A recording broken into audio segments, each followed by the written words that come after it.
Newsflash! Penacony's Charmony Festival has entered its countdown phase. Accompanied by Clocky's TikToks, after 12 system hours, this grand celebration will commence with much fanfare. I already told you! We can talk things out! I'm sorry, Fluffy.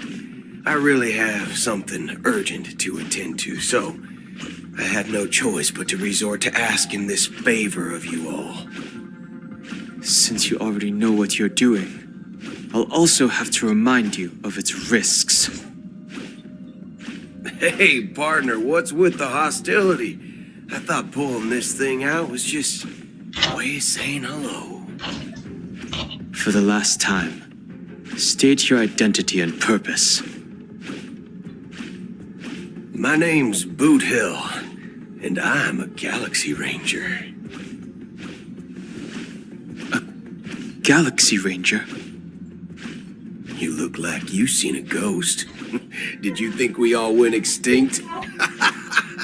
Well, that's the price you pay for being off-grid for too long. The righteous heroes of the hunt would never hijack the Astral Express. I ain't hijacked anything. What, chatting with someone while holding the gun is considered a hijacking? It probably is. Pardon my frankness, but there are plenty of rumors in the cosmos regarding the Galaxy Ranger's current status, and none of them are pretty stories. I have a hard time believing you. Oh, this is hilarious. The tale that this bunch of fools spin is getting out of hand. There's even a bit about the Galaxy Rangers being turned into gibbons by Dr. Primitive, and they're in some valley screwing around on swings. Of course, I know you won't believe me, which is also why, similarly, I have a hard time believing that you're the real Nameless. See the bullets in this gun? 9mm, an eternal classic. I may need the Astral Express's help right now, but if you're an imposter just like that one, then this bullet might just end up in my head. I can't allow myself to be exposed to danger. That's just the way it goes, so you all have to first prove yourselves. Huh? Where are you going?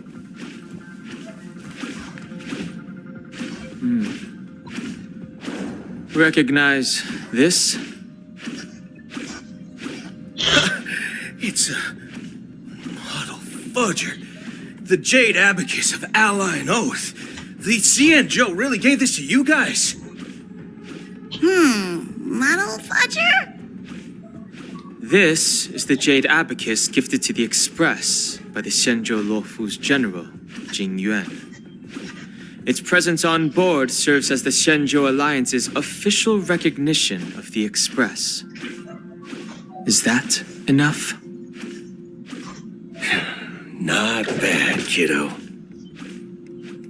And across these sprawling stars, a gentle squeeze is all it takes to rustle up a whole legion of Cloud Knights. Now, I reckon that'd be one fudging sight to behold. Now it's your turn. Been ages since the Galaxy Rangers had the spotlight shone on them. We ain't equipped with such fancy gadgets, but I've been around the block enough to know the way to handle these types of situations is easy as pie. All right then, feel free to toss any questions my way. Let's see if my answers can't turn your trust. Your gut tells you otherwise. Still ain't too late to show me the door. And why would I play along? If I truly am a real Galaxy Ranger, you stand to lose nothing. All right then. Tell me, what kind of organization are the Galaxy Rangers? My friend, this question is a hard one. I don't think I can even consider us an organization to begin with. Everyone's on their own fated path along the hunt, with their own resolute sense of righteousness and not so welcome among such so-called universal values. This reply does not instill trust. It only makes your predicament more precarious. I'm guessing you're gonna ask about some form of shared faith, right? But us Galaxy Rangers don't need that sort of thing. What brings us together is a shared bottom line. Never bully the weak. Never kill the innocent. These oaths aren't some lofty beliefs, but the fundamental bottom line that one must never cross as a person. As Galaxy Rangers, we strictly adhere to the bottom line. When someone crosses them, the hunt's vengeance will surely come knocking. And in this moment, the other crucial meaning of bottom line comes into play. As long as you don't cross it, you're free to do whatever you please. You catch my drift? Second question. Why do you seek trouble with the Astral Express? I already said that I seek no trouble. I must go to Penacony for a matter. But I don't have an invite. And I can't even enter the family's hotel doors. If only I could borrow the Nameless's identity.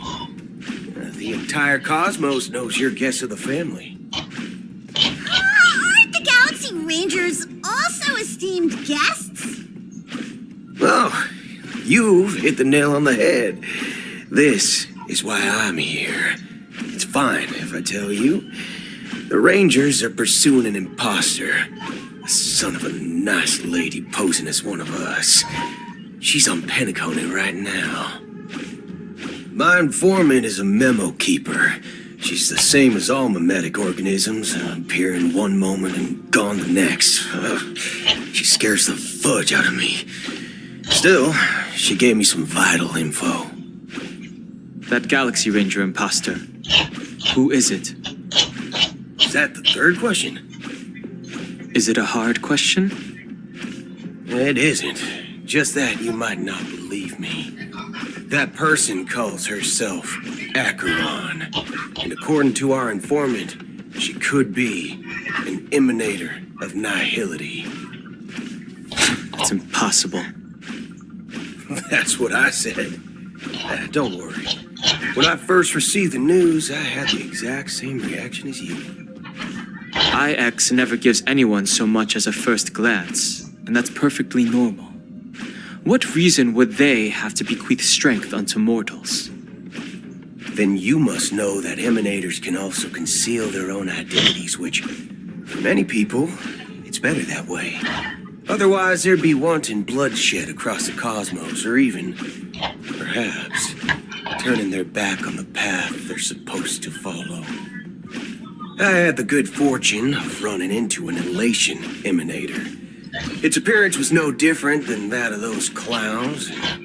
If it weren't through sheer luck that I got it drunk, I would have never known of its eminent status. Even in the purest hunt, you'll find the Xianzhou Alliance under the spotlight and Galaxy Rangers lurking in the shadows. Paths are inevitably concepts created by people and exist in planes beyond our understanding. To reckon that nihility emanators don't exist, well, maybe we just ain't nihilistic enough. So, do you understand now? Your companions are in danger, and it's pretty harrowing. If you don't want to believe me, you'd best send a message to them, but I'd advise you to move fast.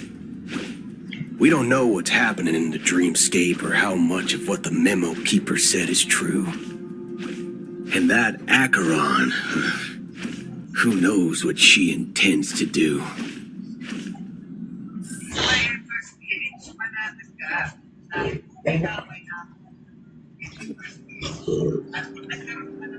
I don't intend to do anything. That's not not up to you. Did you know? People who come to the land of dreams for the first time, they'll subconsciously stop to reaffirm that they're still walking on solid ground. And then they will unanimously raise their heads to gaze at the sky. Be it reality or dream, staring at the sky is instinctual for humanity. Since the day that the golden hour was completed, it's always been there, watching over every single night of decadence. But now this night sky has been mercilessly severed, dyed with a mist of nihility. And this whole event happened within the course of a single slash of a blade. A single slash of a blade isn't really accurate. It was actually 2 blades, just that the second one was faster. That's not the point. Many guests who weren't supposed to be invited have gathered at this banquet. Even if the harmony is all-embracing, I have no choice but to show some of them the door. For the sake of Penacony and the peace. The planet of festivities has no place for you, a puppet of nihility. Those who live in the shadows do not bear the right to tread the illuminated stage. Speaking of living in the shadows, there's probably not much difference between us. It's only polite to reveal your true self, at least when speaking to others. Penacony's Dream Master.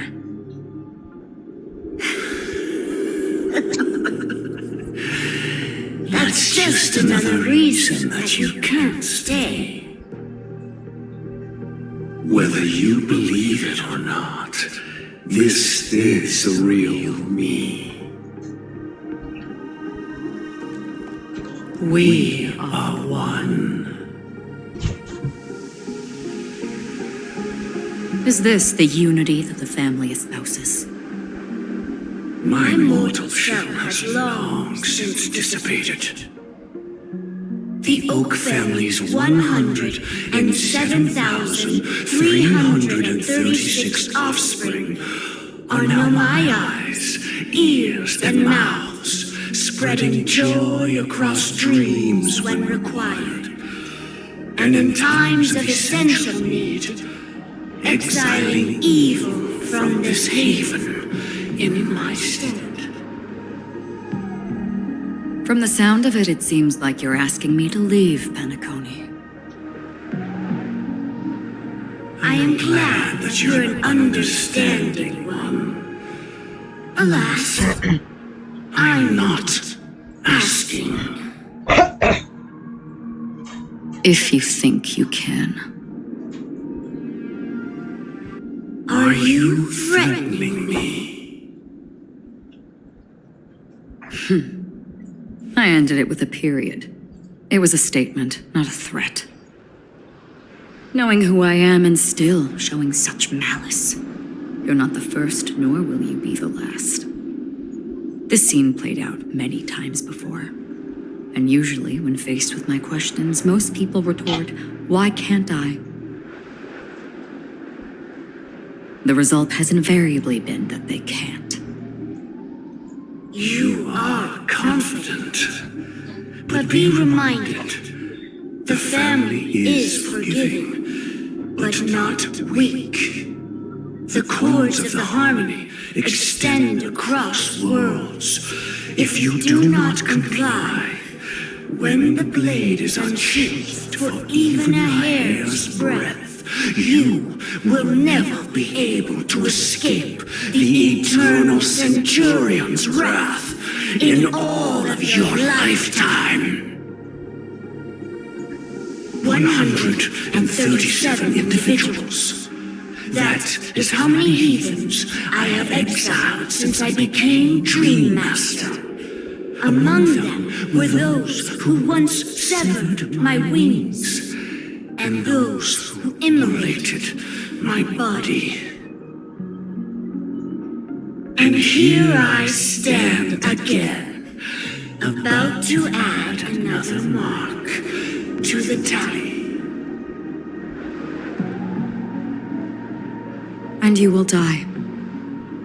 I mean, all of you will.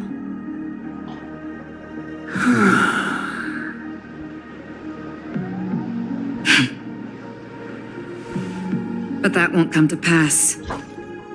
I'll do as you ask. I'll leave. A wise choice. I wasn't aware there was a choice. To you, that surely is the only option. Please bear in mind, you and Penacony are of different worlds. Those born on the far bank cannot seek solace across the river. Leave and never return. The radiance of the planet of festivities is overwhelmingly bright, luring in tricksters, wrongdoers, and criminals. But even the harmony itself will never welcome the self-annihilator of nihility. And even more so, when this self-annihilator heralds the destruction of everything. Your strength is obviously a gift of the sleeping and shapeless, immeasurable and fathomless, like a tributary spawned from the abyss that brings death and sin to all. Acheron, a befitting name.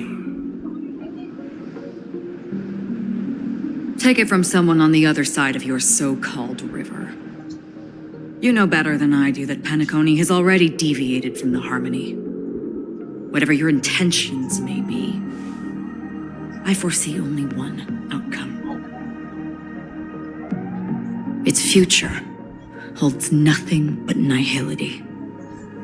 Just like all the worlds that have drowned in their shadow.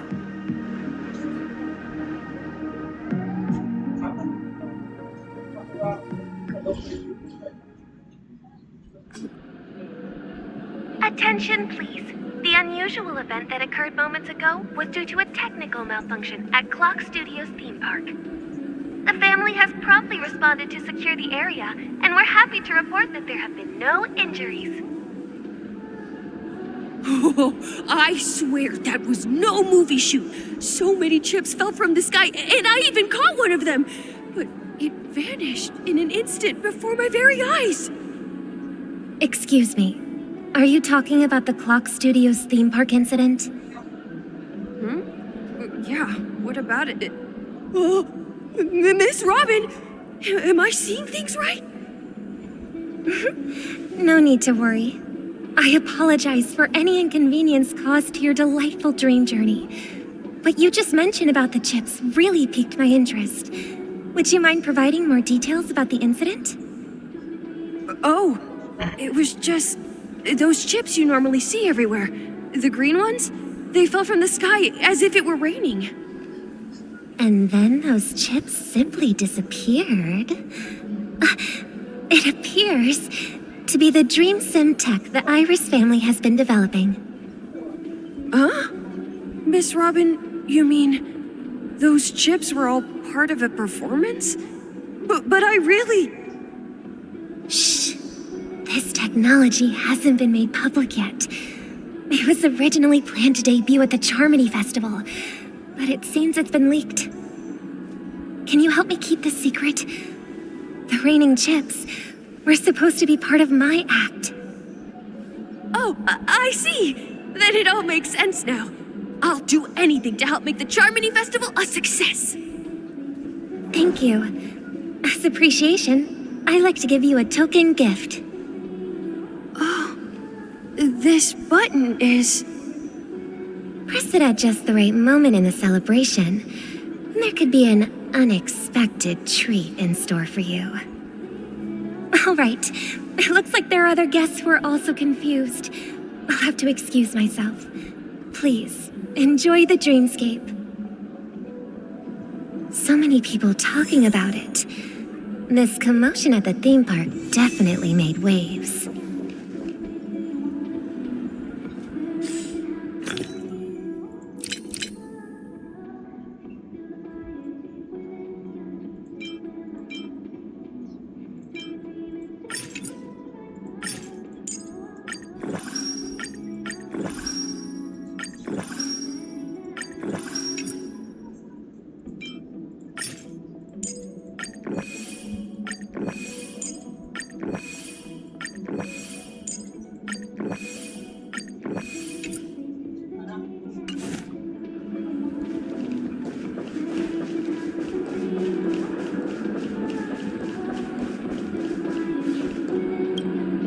The family promised they would protect the guests within the dreamscape, but I witnessed a group of organic life forms making their way to the theme park.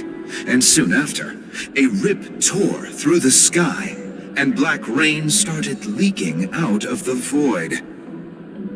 The family needs to provide a reasonable explanation, or I'll take my loved ones and return to reality. I thought the dreamscape was supposed to be a paradise. If it's not, then there's no point staying here. It appears the good sir has seen many great events. And it's true that an uninvited guest has unexpectedly entered the dreamscape. However, their target is not the ordinary guests, but the ambassadors of the IPC. The family will certainly ensure that the safety of the guests is of the highest importance. Miss Robin, I know the Bloodhound family has already sealed off the theme park and has control over the situation, but it won't resolve the problem. The family can try their best to protect their reputation, but as a guest, I don't wish to gamble with my life. But as you can see, sir, no innocent bystanders were affected in this incident. Perhaps the dreamscape is not as perfect as promised, but there's no place safer than dreams under the family's rule. I believe you know this better than I do. If this incident happened in real life, how many people would be able to walk away from it? I could stay here, but keep in mind, guests come to Penacony to enjoy the dreamscapes. They do not wish to be entangled in a conflict between the family and the IPC, so let's not have any more unnecessary incidents. Of course. With the Charmony Festival about to commence, we will spare no effort in our preparations. Rest assured. To express our apologies, the family has arranged this gift for the guests. Thank you for understanding.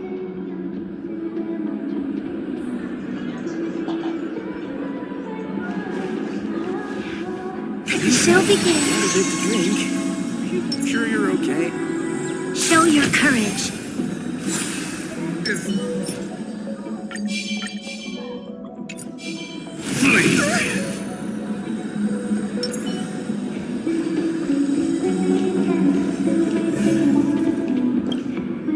Hello. May I ask what happened here? Nothing to be worried about. There's been a small rehearsal mishap at Clock Studios theme park. Please stay calm.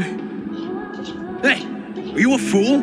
You don't even recognize Miss Robin? Who do you think you're talking to? I'm sorry. I've just been transferred to the Bloodhound family, and I'm still not too used to working on the streets. I didn't realize it was you. I'm so sorry. Hey, don't sweat it. You guys have a tough job. I know how it is. How's the situation looking? Oh, we've sealed off the theme park. Most guests are used to bizarre phenomena in the dreamscape, and so far, no threats have been detected. We can expect order to be restored soon. Rest assured, Miss Robin will intensify our patrols to ensure that no incidents occur. I trust you guys. But regarding what happened in the theme park, what do you hounds think about it? It's okay. Feel free to speak your mind. Well, Actually, I was there shortly after it happened. Is it true that the IPC's ambassadors came with ill intent? And that Galaxy Ranger who easily cut through the sky? Miss Robin, tell you the truth, everyone's been talking about it. The myriad factions on Penacony have already been causing unease for everyone. Thank you all for your loyalty towards the family. The planet of festivities has indeed run into some trouble. The representative from the IPC, he's trying to regain ownership of Penacony and is prepared for a hostile takeover. Of course, the family did not agree. The result of the failed negotiations is as you see it now. No wonder. So this is the main reason why the IPC staff are banned from entering the dreamscape. Did they apprehend the troublemaker in the end? Don't worry. Mr. Sunday is currently tracking his whereabouts, and he'll have something to show for it soon. However, given the situation, the IPC surely won't let this go easily. Therefore, we are relying on you hounds to maintain the order and stability of the dreamscape. Please be assured, Miss Robin, we take our orders seriously. We won't let those IPC cronies get away with this. Thank you for your hard work. If there are any other members who still feel uneasy, please tell them on my behalf that protecting the dreamscape requires everyone's help. This is a small gift prepared by the Iris family for the guests. There's one for you too. Please, open it at the Charmony Festival for an unexpected surprise.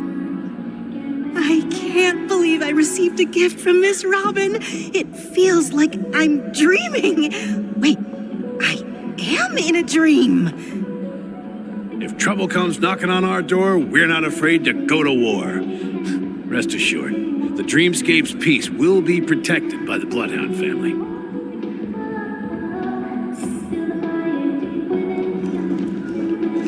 Stream 4. Lean full. Miss Robin? That's the renowned cosmic superstar, Miss Robin! I didn't expect to meet a fan here. I'm honored. Welcome to Penacony, a world filled with wonderful dreams. I can't believe I'm actually meeting the real Robin! Shouldn't you be preparing for the Charmony Festival? Preparation is important, but the ceremony is fundamentally about sharing the Great One's harmony with everyone. If there's a chance to sing with everyone, I will not refuse. Regarding the recent mishap, I understand it negatively impacted some of our guests. As a member of the family, it's only right for me to come forward and offer my apologies to everyone. But, are you sure it was actually a mishap?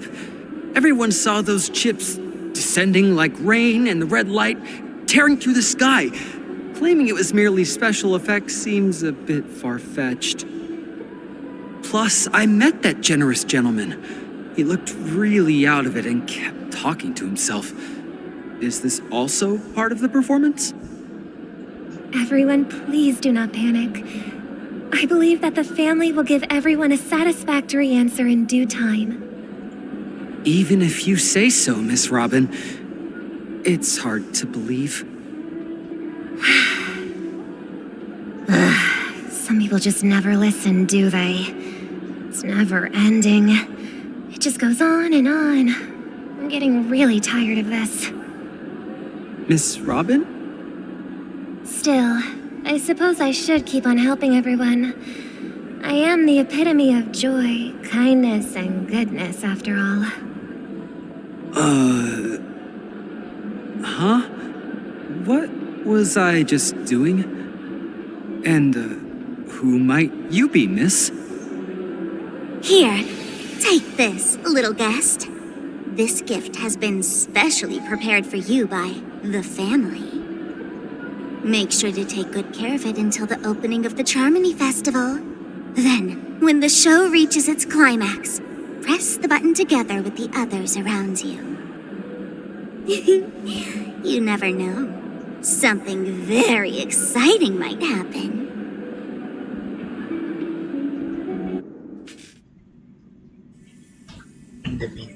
We're back to where it all began.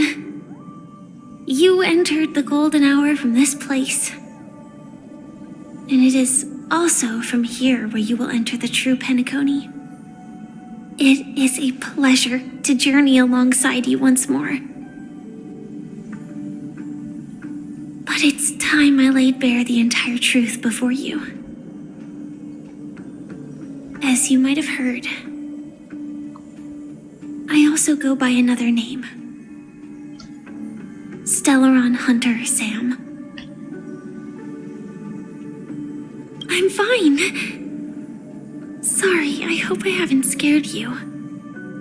I know you have many questions. Do you remember when we encountered death in that strange dreamscape? When I was caught by that meme?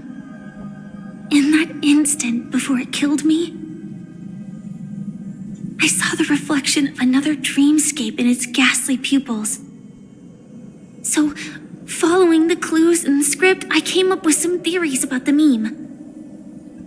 That's why I instructed Silverwolf to issue invitations, drawing everyone to the Dreams Hotel. I intended to call upon death before you arrived, to solve the riddle using more direct means, and then invite you to join. However, contrary to my wishes, I couldn't defy the script. And I didn't get a chance to explain it to you. It is how you see now.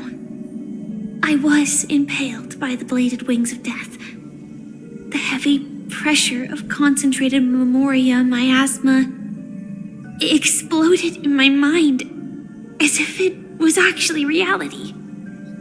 But after the momentary numbness subsided, I found that my body was absolutely unscathed. I was still alive. And it was just as I thought. I had arrived at a place starkly different from this beautiful dream. Beneath the dreamscape of Penacony lies another, more chaotic, more primal memory zone. Its name? Land of the Exiles. And so, then I returned to the hotel in the dreamscape, hoping to tell you of its existence. Yet I could not reveal my own identity. So, I could only divert your party's attention and lure you away from the battlefield. And after all my attempts proved futile, it wasn't until not long ago when a crimson blade of light shattered the high wall of the dream, causing you all to fall far into the abyssal depths of the dreamscape, that I was able to awaken you and your companions one by one. And that's it. That is all that's happened so far.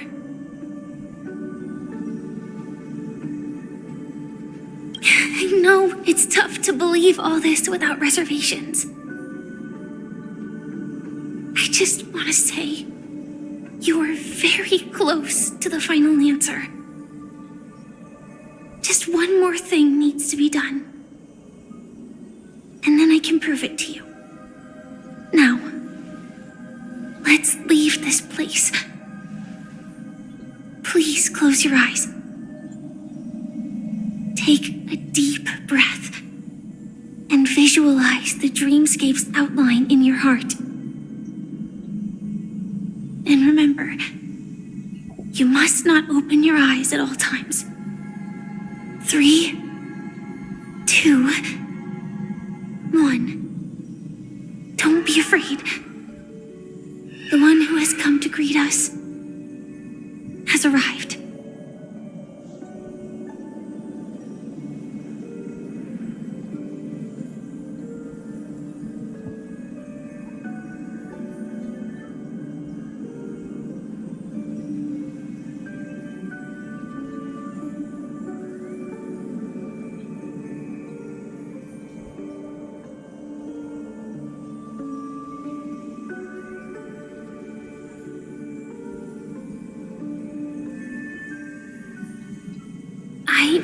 never knew you could do this. Do you have a driver's license? I do. That is surprising. Why? Because this is Japella, the city of sins? No, it's nothing. I'm just thinking that you haven't slept in 20 system hours. Are you sure you're okay? I'm fine. I'll survive. Same goes for you. I'm not so sure about that. Slow down a bit. Infiltration is over. Feel free to activate Sam anytime you'd like. There's still some time before the next part of the script unfolds. Let me stay a little longer in this body.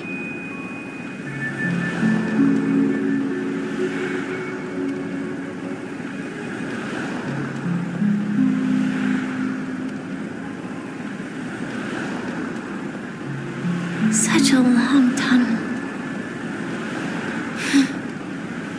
Didn't feel this long when I set off. In half a system hour, it will lead us to Kafka. And then comes the downfall of the Japella Brotherhood. Is that also part of the script?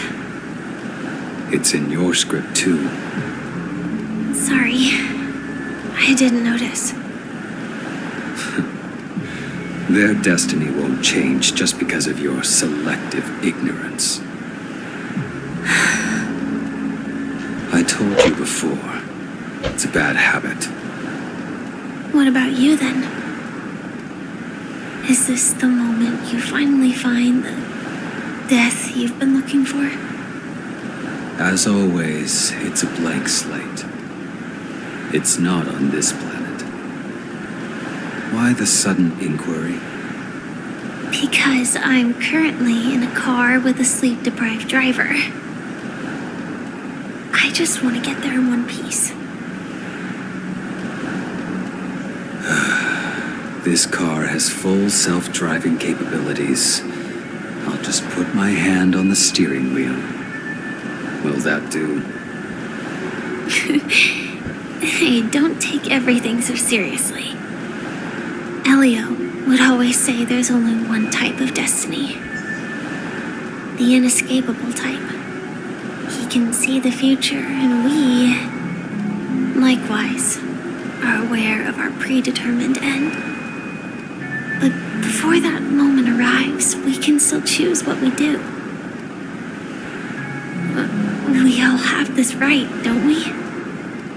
After today, Japella's name will disappear from cosmic history, and the Everflame Mansion will take its place. In the not-too-distant future, you'll receive an invitation. That's your next stop. Land of the Dreams. Penacony. I hope you find whatever you seek there. Be it answers or salvation.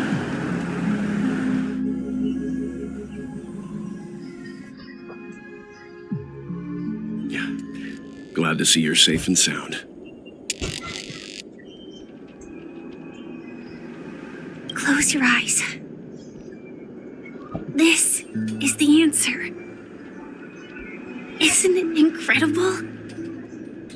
The monster that we have always known as Death is actually the guardian of the land of the exiles. It abides by a certain rule. Abducting people from their dreams and bringing them here. The question that has been perplexing us, does death really exist in the dreamscape, appears to be a cognitive trap. It was laid by those orchestrating events from the shadows to cover up the truth behind the disappearances and the existence of this fortress known as Dreamflux Reef. Every emergence of that meme is related to the Watchmaker. Since Dreamflux Reef is where it brings its captives, it's likely that many of our long-standing questions will be answered in this place. The atmosphere here is starkly different from the beautiful dream. There are no regulators here like the family. And they all look like they're mildly dazed. But from the whispers of the residents, they've heard a familiar name. Gallagher. It's that man again. Always in the right place at the right time. Though that does save us the trouble of looking for him. Himiko and March have already made a move. Get ready. We're about to set off. The real dreamscape, the land of the exiles. Before we go, should we speak to everyone first?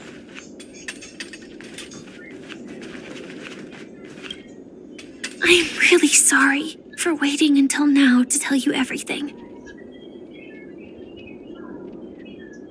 2 reasons. Firstly, the script. In the future that Elio saw, Sam and the Astral Express's confrontation was inevitable. I tried to break the shackles of the prophecy, but this is as far as I could go. That aside, there were also my personal motives.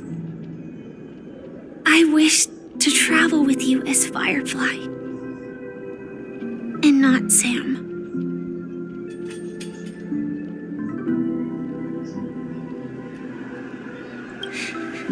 Thank you. Elio only gave me one instruction. Allow the Astral Express to pursue the Grand Legacy. It means that the Watchmaker's legacy holds great significance to trailblazing. And to you. Elio's scripts used to revolve and expand around certain specific Stellarons. But with your appearance, this condition has apparently ceased to be appropriate. Perhaps he also saw the impossible in the future. Do you still remember that medical cabin I told you about? Well, that's Sam. It belongs to the Iron Cavalry of Glamoth's Firmament Frontline. A Firefly Type 4 Tactical Heavy Assault Mech. It is the cradle of my vitality. And the meaning of my birth. And for the longest time it was how I should have looked to the rest of the world. The timescale of Dreamflux Reef differs from reality, so we mustn't lower our guard. You're sensitive to Memoria. A slight misstep, and you could get lost in this memory zone.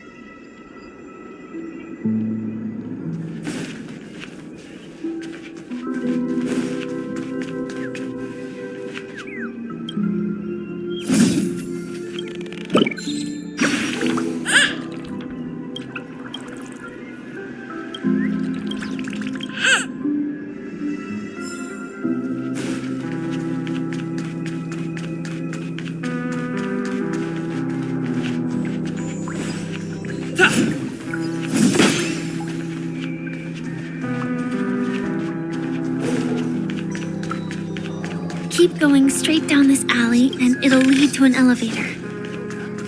It'll take us to the center of the land of the exiles.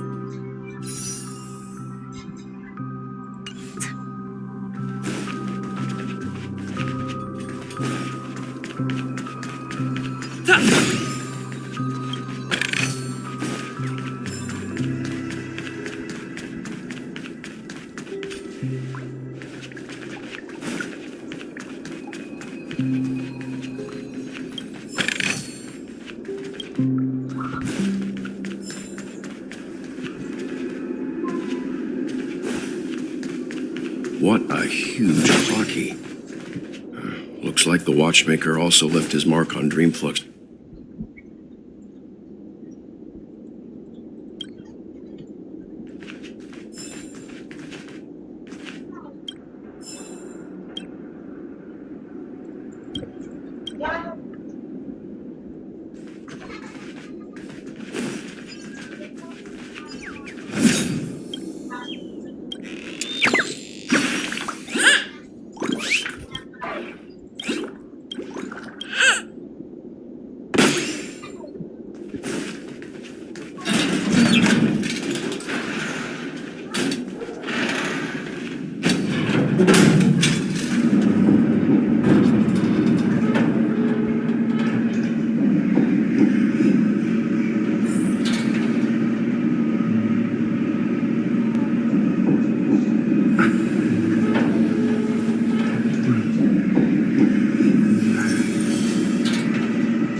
Unbelievable.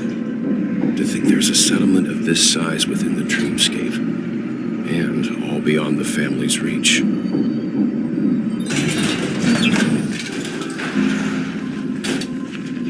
The atmosphere in this fortress is pretty different from that in the beautiful dream. When I first saw it, I was in awe too. The sky here, it's like a reflection of the 12 dreamscapes. What's even more bizarre is that this place is also separated into trade and residential areas. The layout may be simple, but the facilities are very comprehensive. It seems that there are quite a number of people living here. Though both dreamscapes have distinct styles, the architectural designs are quite similar. Works of the same hand, perhaps. Hard not to speculate on the connection. But there's no point in overthinking things. Let's meet up with Himiko and the others first. Take a right turn at the end of this road and you'll reach the trade district. There are more people there. And perhaps someone knows where she is. Not coming with us? The Astral Express likely needs room for some internal deliberation. In the meantime, I'll try and locate Gallagher. Sure. Let's reconnect later. Letting her go was the right decision. Further observations are needed before we decide whether to trust her. But first, there's someone I need to talk to. Let's go. I'm sure you've already noticed him. Look, over there. The Reverie Hotel's bellboy. How did he end up here? And right after Miss Acheron severed the beautiful dream. We'd better check, just to be sure. Trash can is perfect for me, and perfectly legal for me to stay in.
The guest from before. We meet again! And a new friend. Forgot to introduce myself. I'm the hotel's bellboy, Misha. Hello, Misha. I'm Welt. We met in a dream. And who might this be? Tick-tock! Old friend and new friend! Let's high-five!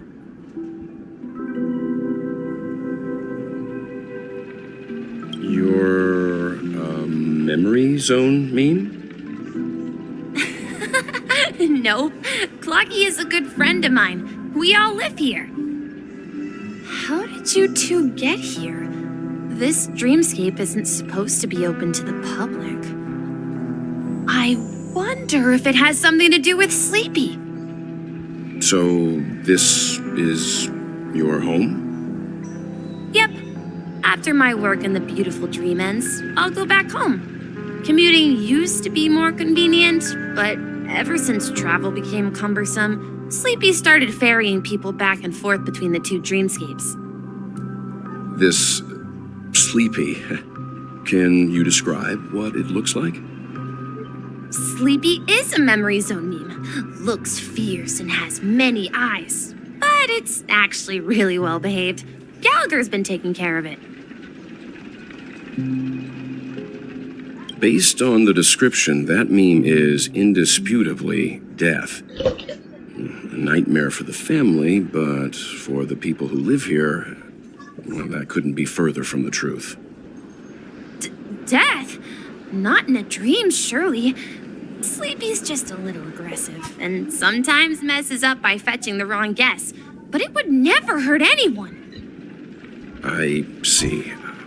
Has it brought back any guests recently, say, in the last day or two? We're currently investigating a missing person case that occurred within the beautiful dream. I see. Then you'll have to speak with Gallagher. But he's currently busy hosting a visitor from the Oak family and specifically asked not to be disturbed. Mr. Yang, the person you're looking for, is it Miss Robin? Just as I thought. Considering what happened with Miss Firefly, this doesn't come as a surprise. If you're looking for Miss Robin, I can lead the way. She told me that she'd be willing to meet with outside guests. If it's not too much trouble. Also, we're looking for our missing companions. A woman with red hair accompanied by a girl with pink hair. Have you seen them? Oh, I haven't. But please, rest assured. Dreamflux Reef is a small place, and it's not as bustling as the beautiful dream, but its safety is unmatched. How about this? Since it's your first time here in Dreamflux Reef, I'll be your guide and help you find your companions. And then we can all go visit Miss Robin together. She's gone to Mrs. Grace's to visit the children. She won't be leaving anytime soon, so there should be enough time. All right, then. We'll follow your plan. Well, we now know the answer to both murder cases that have caused such commotion in Penacony. As for the intentions of the mastermind behind it all, we're still none the wiser. Yes, that's my thinking as well. I'm not entirely certain, but we still have to find him one way or another.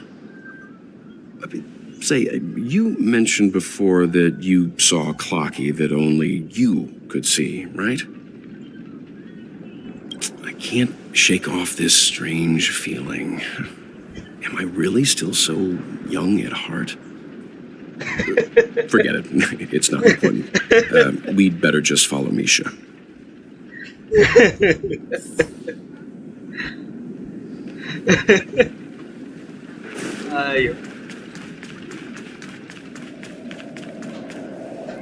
Everyone, look! From here, you can see the most spectacular view of Dreamflux Reef. A black hole? No. An accretion disk formed from consolidated memoria? Was Dreamflux Reef built on such unstable memoria? Oh, so Mr. Yang is also versed in memoria dynamics. I was just trying to figure out how to explain this huge hole to everyone. I bet you guys have a lot in common with Miss Kami.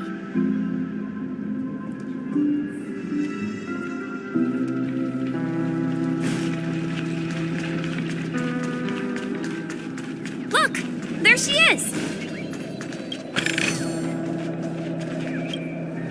My calculations are finally done.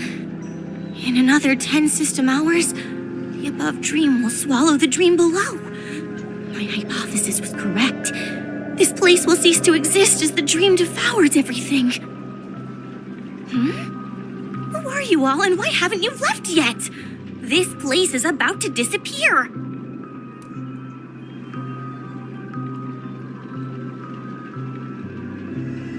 I'm Kami, a dreamscape surveyor specializing in Memoria dynamics, and this is my life's work that I'm researching. See that huge gaping hole? It was just a narrow rift many years ago, but now it's grown into a giant hole. The surrounding Memoria has been flowing towards the other end of the hole at a constant velocity, slowly but surely. But the scary part is, according to my calculations, the flow rate of Memoria has recently changed, and it's faster than ever before. It's almost as if something is sucking it in from the other side. By constantly improving upon Madame Rosalina's Memoria measurement method, I've finally obtained accurate results. After 10 system hours, the Dream Flux Reef will cease to exist. Just like the melting of glaciers, everything will crumble and disintegrate. The dreams on that side of the void will fuse into one. Please don't worry. This sort of thing has happened many times before. Miss Kami isn't a bad person. She's just a bit lost in her own world. She'll probably realize she's wrong soon enough.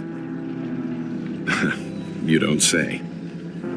There was something else that piqued my interest. Who is Madame Rosalina? Oh, do you know her too? Or are you also a fan of Memoria dynamics? We're very interested in Madame Rosalina's achievements. Could you tell us a little more about them? Why, of course! She's an excellent scholar of Memoria dynamics, and the first person to apply Memoria rate measurement methodology on interstellar travelers. Regrettably, due to the presence of the Garden of Recollection, ordinary people don't pay much attention to the nature of Memoria. She departed this world without much fame, leaving only a few thin journals behind. I came to Penacony to learn more about my idol, and went to great lengths to seek out Dreamflux Reef, all because this is her final resting place. Prodigies always meet their demise prematurely. If only Madame Rosalina had more time, she would have discovered a way to reverse the flow of Memoria. I felt it. The source is in the golden hour. There is a certain anomalous presence stirring the currents of the memory zone. I must uncover more concrete proof. I must convince everyone. Does the name Madame Rosalina sound familiar to you? That's right. It seems like she did a great deal of research and calculations in Dreamflux Reef before abruptly passing away.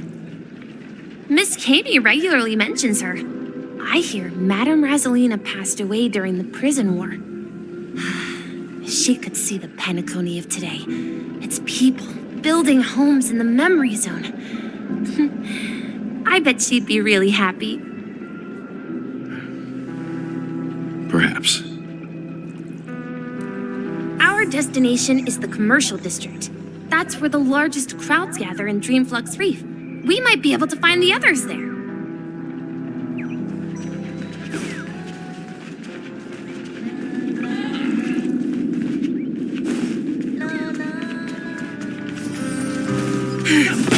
Let me go!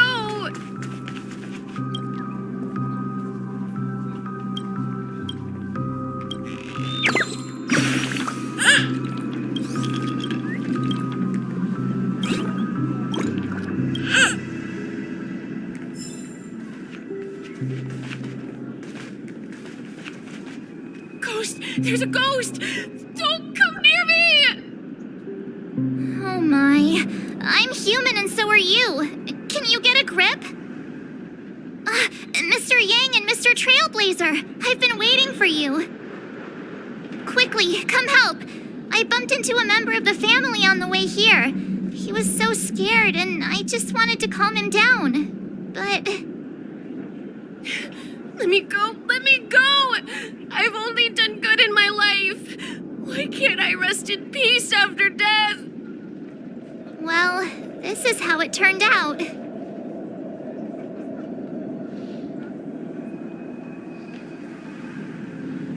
Me? A ghost? Don't make me hit you. He thinks he's dead. Although, when I first fell in, I also thought the same. Dear guest, this is not the afterlife. This is Dreamflux Reef. That's right. Did you hear that? Repeat after me. Dreamflux Reef. You're talking to someone invisible. If I'm not dead, what am I? I shouldn't have pushed my luck and tried sleeping in my dream. Curiosity kills the Papeshi. Stop asking! You'll alert the monsters! All the dead are right here. All of them! You're not talking about the memory zone meme, are you? Don't say that name! It's all your fault. They're coming!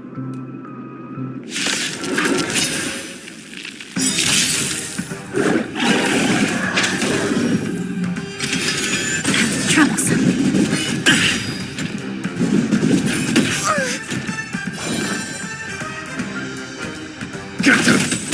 Lance at the ready.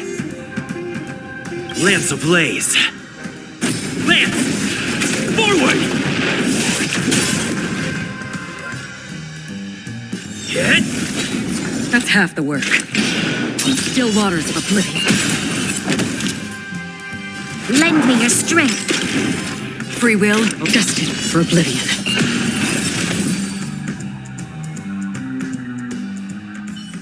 He passed out. His intense negative emotions attracted the nearby memory zone memes. I see. But why aren't the other people around here scared? Unlike in the Sweet Dream, people here don't see memory zone memes as dangerous monsters. And even if they pose a threat, people can easily escape by forcing a wake-up call. But we can't just leave this man here. Can we take him somewhere safe? We can ask Jessie for help. I've gotten to know many locals while waiting for you guys. Everyone here is living a self-sufficient life. I don't know how to describe it, but this place feels like the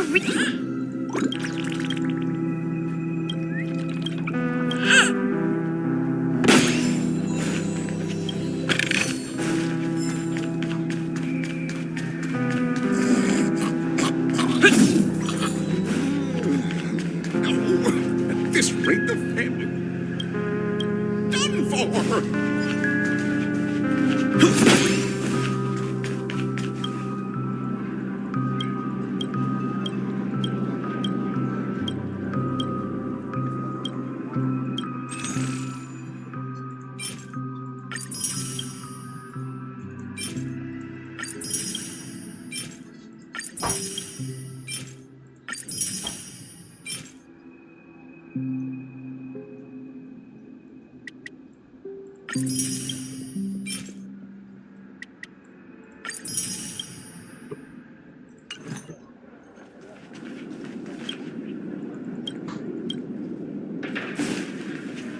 I knew you couldn't hold your liquor.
My past is gradually coming to light.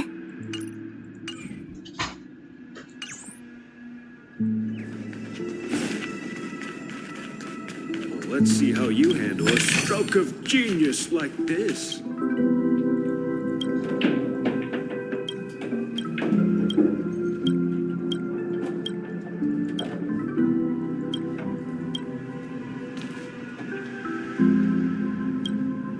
Evening, Jessie. Is it evening? Welcome, Miss March. Who might these be? These two are my friends. As for the man lying on the ground, he's a scaredy cat who fainted from fright. I see. Another poor guy who accidentally ended up here. I'll take care of him. There have been a lot of new faces lately. Things must be tough in the beautiful dream. The few remaining havens of freedom in Asdana will soon face trouble. Do such things often happen here? Not really, but they're becoming more frequent now. Guess it's one of the signs of the Sweet Dreams collapse. This man has had quite the shock. Could you help me find a Halovian lady, March? Her songs can heal mental wounds. A Halovian lady? That must be Robin. She's also here in Dreamflux Reef. Huh? Robin? But I thought she... Oh, right. If Firefly is here safe and sound, then it means Robin must be okay too. Misha is about to take us to her to find out what happened. But before that, let's meet up with Himiko. You were with her earlier, right? We met some stowaways in the residential area. Most of them came from neighboring star systems. I heard that places like Dreamflux Reef are scattered throughout the memory zone of Asdana, like islands in the ocean. They existed before the family arrived. I also heard that when Dreamflux Reef took shape, it was the center of all dreamscapes in Penacony. If that's true, it's no wonder there are so many similarities between this place and the Sweet Dream. Himiko must be gathering information. Let's hurry up and get going.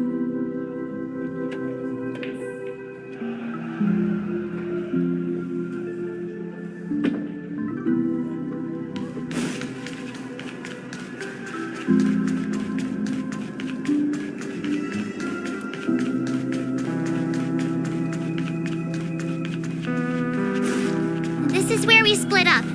She can't be...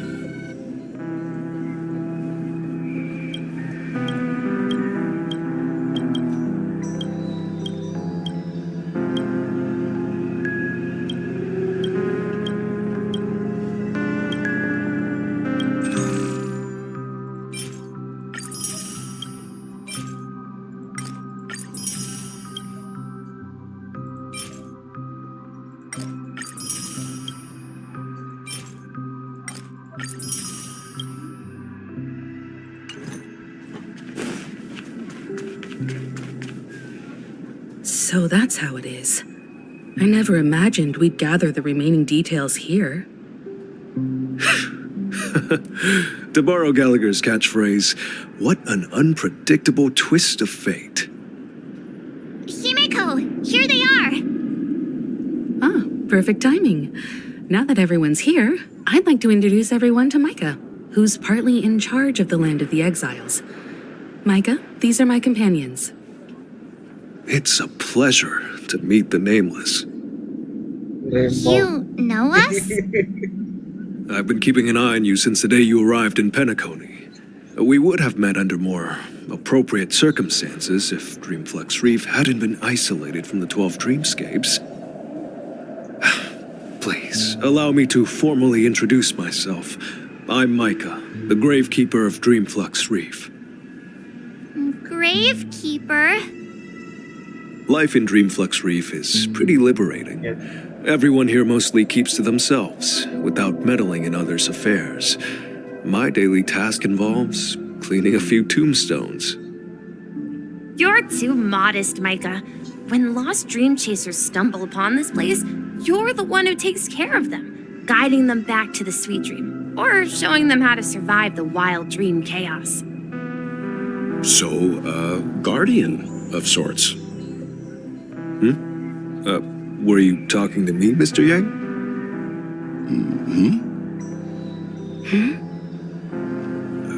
On that note, Mr. Mika, which tombstones are you referring to? We didn't come across any graveyard when we arrived. They're actually just symbolic stones. But since you're curious, Mr. Yang, I'll take you there. I have a feeling you might find something of interest there. But before that, you have an important guest joining you. An important guest? Who could it be? This way, please. The roads here in Dreamflux Reef are a bit run down, so watch your step.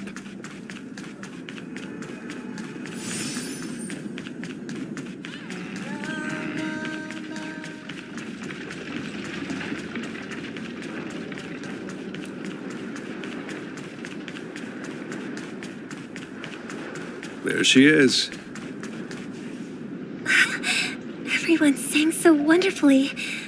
It's not often that I tried this music style, but I've gained some valuable insights from it.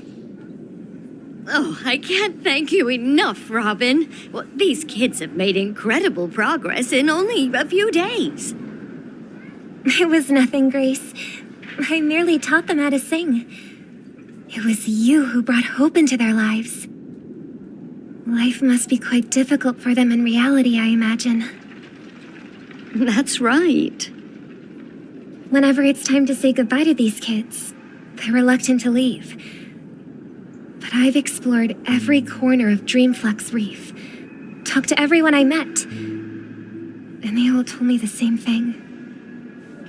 This shattered dream is not worth clinging to.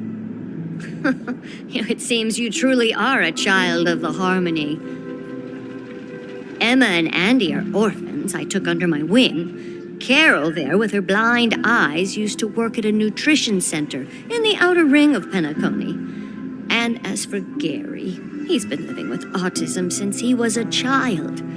They're not old enough to enter the sweet dream managed by the family. If we compare people to birds, these kids are like fledglings with impaired wings. But in this dream, well, they can fly freely. Even if they stumble along the way, well, they're still relying on their own strength. And me, an old lady with no legs. Well, without this dream, I couldn't even walk toward them. I'm glad that you found a new life here in Penacony. It's just...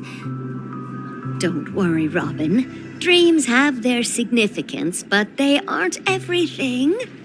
Both the children and I understand this. No matter how long we fly through this dream, we will one day return to reality.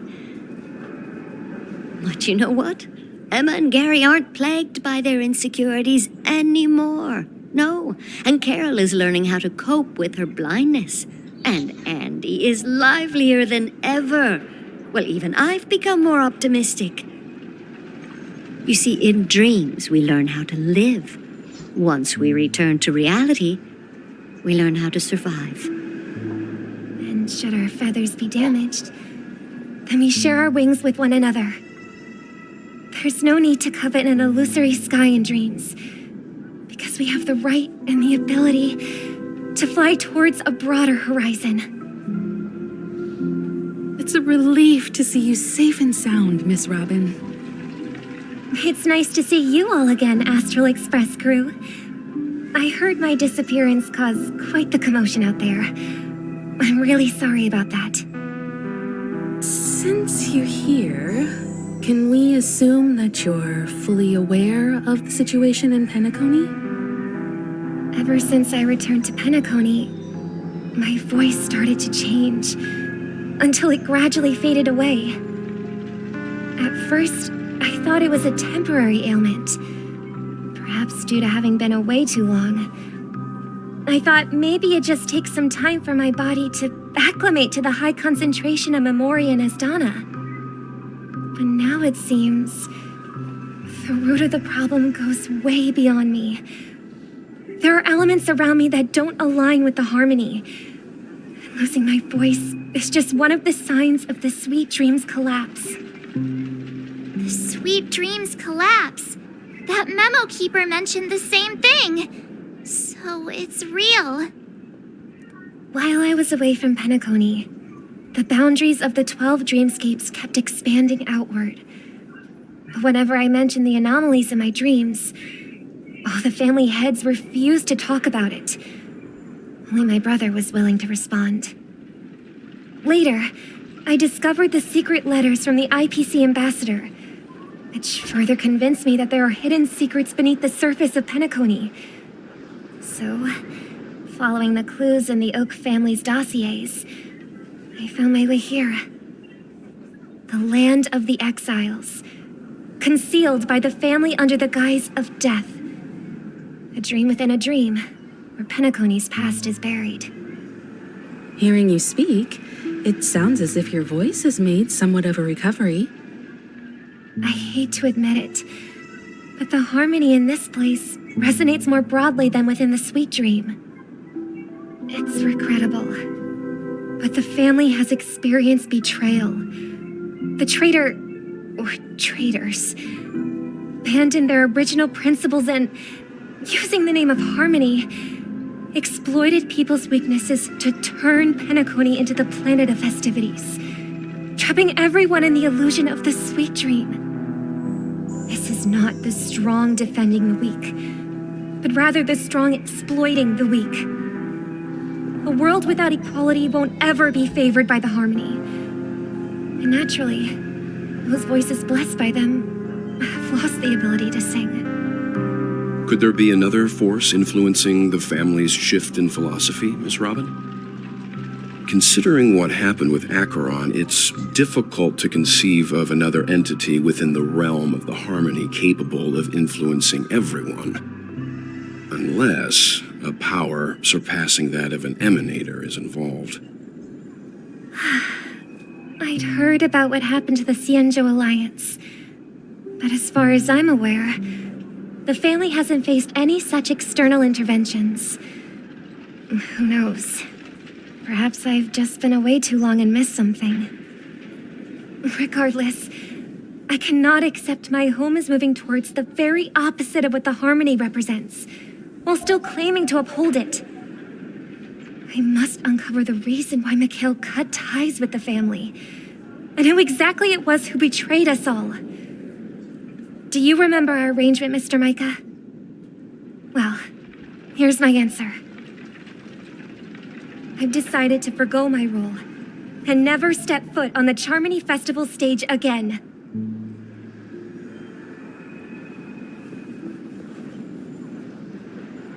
Look here, brother. A little bird.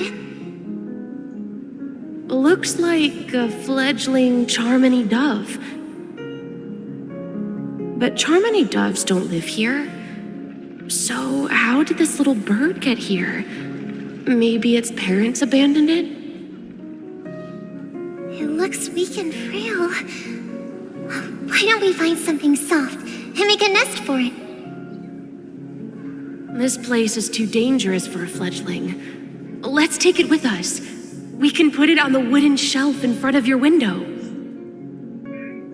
Okay. A bird like that must have a beautiful singing voice. But where will it live? I'll ask the family head to build a cage for it. A cage? But then it won't have the freedom to fly, right? Let's see. What is it that has captured the attention of the two best interpreters of the Great One? To the point that they've forgotten how to enjoy their dessert. Oh, poor little thing. Doesn't look like it's doing well. Do you want to rescue it? I do. But I don't want to lock it up in a cage. Why? Even if it's small and not fully feathered and can't sing, it didn't come into this world just to be locked up in a cage. Birds, they should be flying free in the sky. That's quite the romantic idea. And what about you, a young scholar?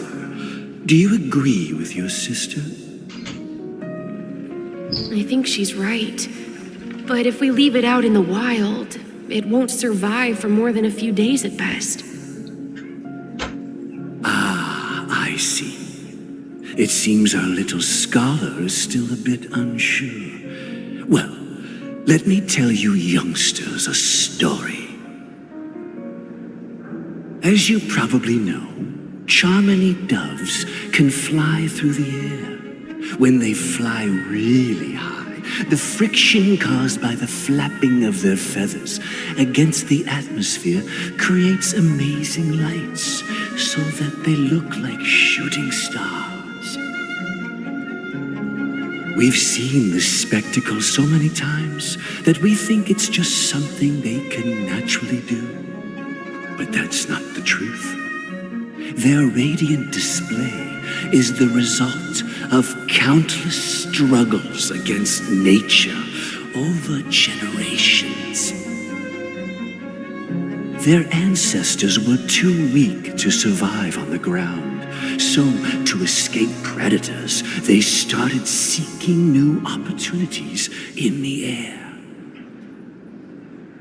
After countless attempts by many generations, one of them finally figured out how to fly. It soared into the sky and never looked back at the ground again. So, you mean birds aren't born to fly, but they find a way to do it through their determination, right? Well, that's an idealistic way of putting it. So, what are your thoughts, Sunday?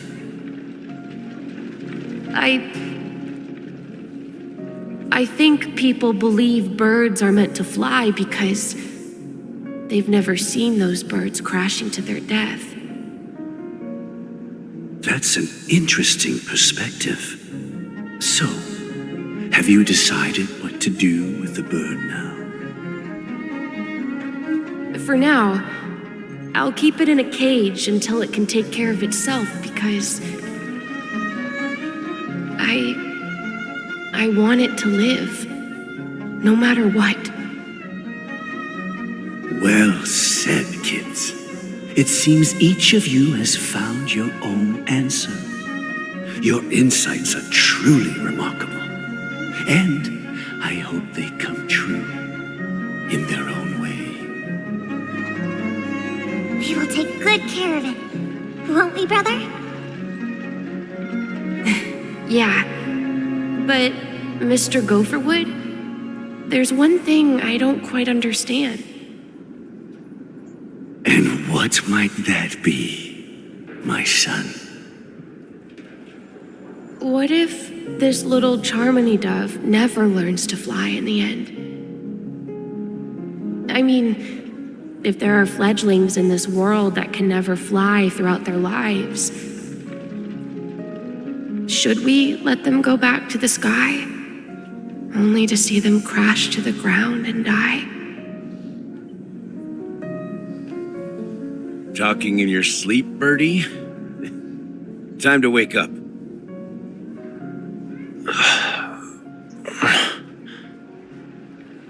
Huh? Need a hand? I'm still alive? Yeah. Happy about that. Where is Robin? Tell me. Now. I knew that was going to be the first thing you'd ask. Don't worry, your sister is here, safe and sound. She's probably walking around the streets now. If I were you, I'd be more worried about myself. After all, right in front of you is the guy who just stabbed you in the chest with a dagger. If you wanted to kill me, you wouldn't give me the chance to speak. Just tell me your demands, lackey of the Watchmaker. So, you figured out who I am, huh? No wonder you had the guts to go against the Dream Master and the Four Families. Looks like I made the right choice. Choice? You are aware of my plan and see through my act. Time is running out, so let's drop the charades. I'm suggesting we cooperate. Cooperate? What makes you think I'd cooperate with you? The fact that the famous Robin has chosen my side. Plus, some clues about a traitor and a bright future for Penacony. Any of that catch your interest? I find it hard to believe a man who's full of deception. Fine, you don't have to trust me. What you should trust is the sense of justice inside of you. Show me Robin first. All right, as you wish. Here she is. Huh? What's your trick this time? Just kidding. I mean, this lady will lead us to Robin, right? And the crew, too. There are too many people who you owe an explanation. That'd be great. Please follow me, Honorable Oak Family Head. Now, all the actors are on the stage.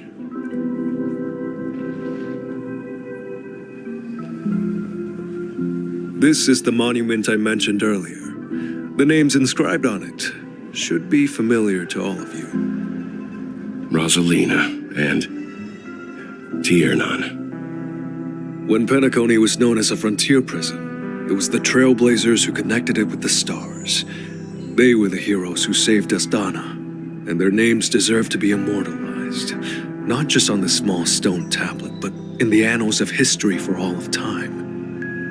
However, today, the planet of festivities is nothing but sweet dreams. That heavy piece of history is all a distant memory, just like that prison. If their names are inscribed here, then that means... According to Micah, they died long ago. Rosalina was killed during the War of Independence.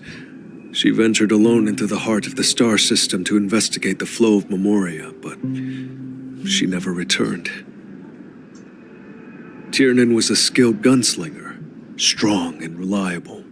He led the people through countless battles, but he didn't live long enough to witness the arrival of true peace. In the decade following the war, Penacony faced challenges internal and external. To protect Astana, Tiernan took up the way of the Trailblaze and led the Lampmoth family to explore beyond the system, only to be surrounded and wiped out by the swarm. Though I had expected as much, the tales of these heroes truly are sorrowful. True to the title of Trailblazer, they spent their lives venturing into the unknown. But what about this tablet? There are no names carved on it. When Dreamflux Reef was created, its owner was still alive. However, he insisted on erecting a monument for himself, saying that it will happen someday. Here we meet again. Everyone from the Astral Express. Robin.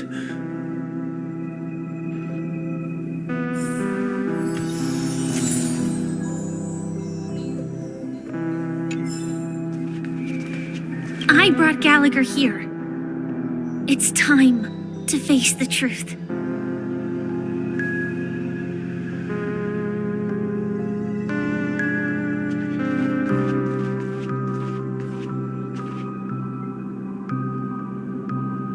I brought Gallagher here.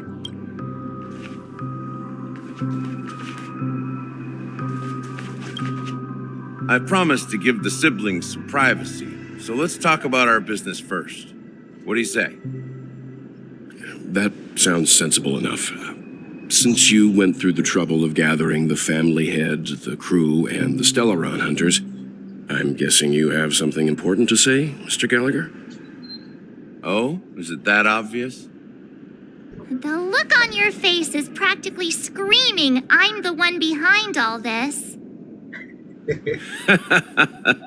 You're right, Mr. Yang.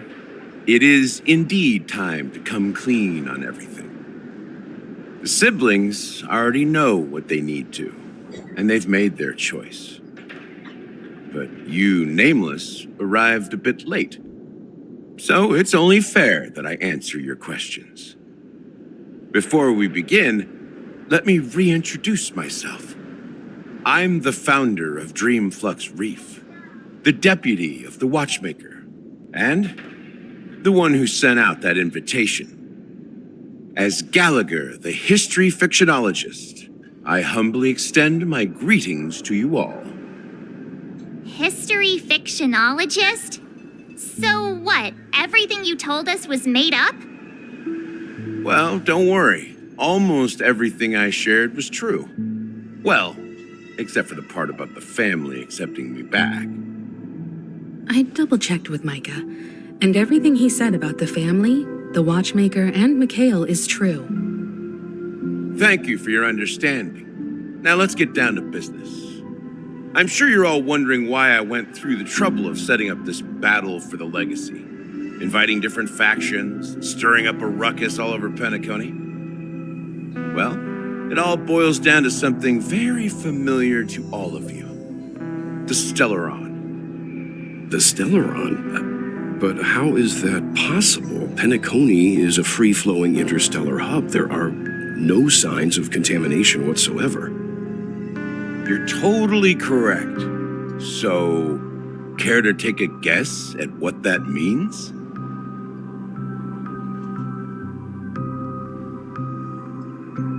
How keen. Well, what should I say? I expected nothing less from the person here who is the most familiar with Stellarons. The sweet dream doesn't come out of thin air. If you think of the memory zone as the sea, creating the land of the dreams is like filling that wild ocean with earth to make an island. To achieve this feat, without the help of an emanator of remembrance or enigmata, the only way is to use a Stellaron. And that's not something you can achieve with a simple wish. It requires vast quantities of knowledge, time, and manpower. I'm sure you get what I'm hinting at. In Azdana, the planet of festivities itself is a Stellaron disaster. The planet of festivities itself is a Stellaron disaster? It all started a long time ago, back when the Watchmaker and his crew liberated the frontier prison. They faced countless challenges as they began building Penacony from the ground up. That's when the idea of using the Stellaron came into play. The Stellaron first entered the Azdana system during the war. The Nameless warned everyone against the folly of attempting to tamper with such a power, and most heeded their words. But there are always people in the shadows with ulterior motives. The turning point came after Tiernan's death. With two of the Nameless gone, The watchmaker had to go to the front lines. It was at that moment his rivals saw an opportunity. By the time a representative from the Montour Systems family arrived at the watchmaker's call, the Stellaron had already been activated and was seeping into the primordial synesthesia dreamscape. And I suppose the family happened to possess the knowledge to seal the Stellaron? Not just that. They knew far more about the Stellaron than the average person. They helped Mikhail swiftly quell the civil unrest and played a part in building Penacony under the disguise of the Harmony.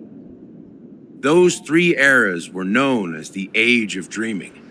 The watchmaker, who had been left in the dark, sent out invitations across the universe, spreading the hype around the land of the dreams. Then, how did they turn against each other? Remember the island in the ocean metaphor? The truth is, the Stellaron was never truly sealed. It existed in a different form within the dreamscape. Think about this. What would it cost to create and maintain such a lavish dreamland? It's people's lives.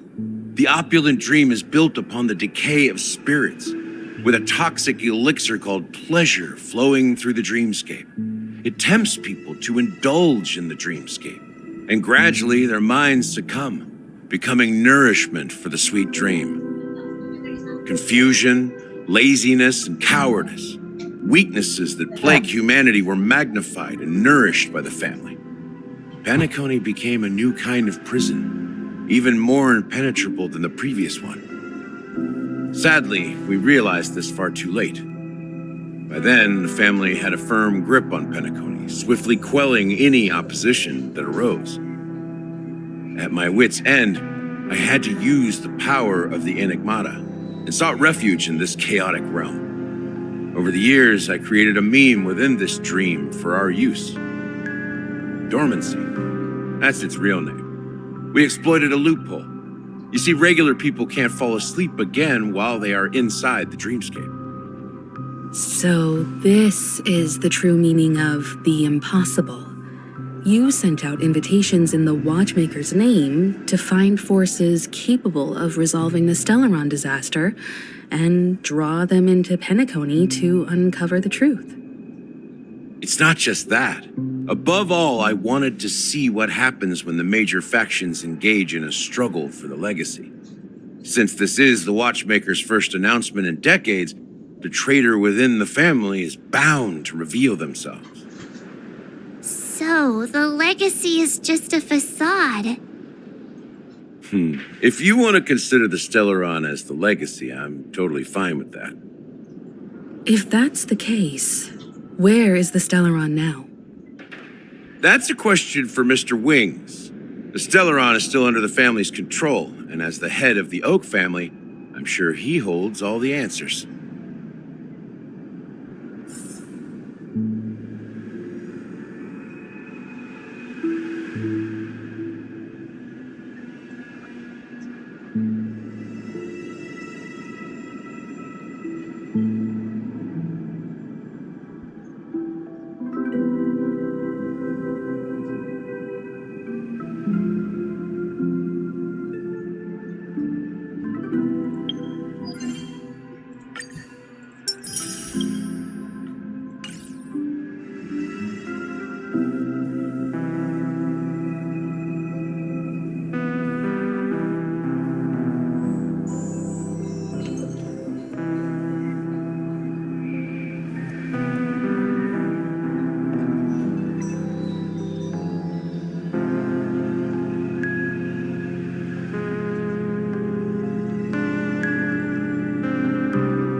Are you done talking? So, will you tell us where the Stellaron is?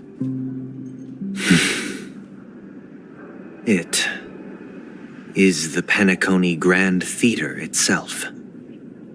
As I suspected, it's the embodiment of the family.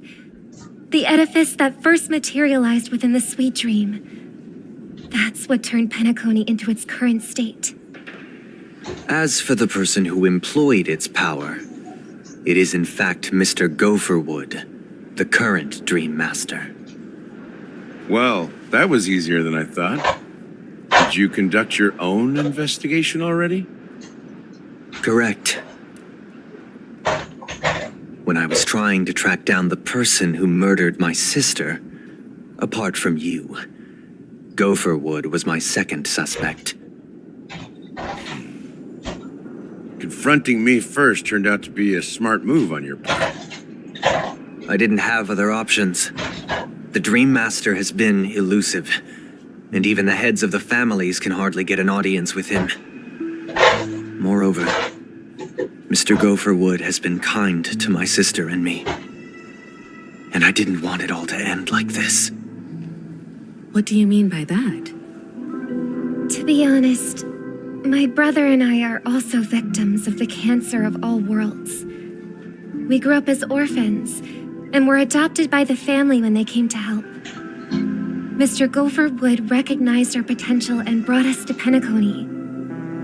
But I can't just stand by and watch Mr. Gopherwood become an enemy of the Harmony. I won't use my voice to support an evil cause. I won't step on that stage and sing, no matter who the traitor is, or what orders they give me. I won't let the Charmony Festival become an event that destroys Harmony itself, or the paradise in our dreams. Indeed, for the paradise in our dreams. As the head of the Oak family, I'm responsible for ensuring Penacony's promising future. Robin and I will head into the sweet dream and confront the Dream Master. And if it turns out that the family has truly strayed from the Harmony, I'll fight alongside you. We'll put the Charmony Festival on hold and make sure Mr. Gopherwood pays for his blood debt. The enemies you are about to face aren't like this old dog here, who can barely even bark. Since our interests are aligned, why don't we team up? Maybe, just maybe, we'll have a shot at success. We have always been following in the footsteps of our nameless predecessors, and there's no reason to stop now. Yeah, we Nameless won't back down from a challenge. Isn't that right, Mr. Trailblazer?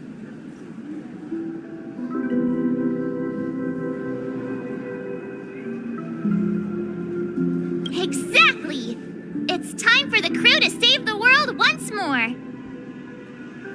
Rest assured, sitting on the sidelines isn't in our nature. Mr. Sunday, Miss Robin, I'm willing to accompany you on behalf of the Astral Express. Having a third party present should help with negotiations, and could make all the difference if things get ugly. Thank you, Mr. Yang. Thank you all very much. The Charmony Festival is about to start, and time is against us. We must hasten. Everyone, let's gather over here. We still need to make some preparations. I may have been quick to step up to the plate, but confronting the Dream Master could be a very dangerous affair. Huh? Even you're saying that, Mr. Yang? How powerful is that Dream Master? He's the leader of the families of Penacony, and he has the entire power of the Harmony behind him, not to mention the Stellaron in his possession. We must proceed with great caution. Maybe you can just stay behind this time, Mr. Yang? No, that won't do. Even if we count Robin as an ally, something felt off about Mr. Sunday just now. Although, I can't quite put my finger on it. I have to make sure he won't turn against us when things start to get dicey. You're still carrying the keepsake the IPC envoy gave you, right? May I borrow it for a moment?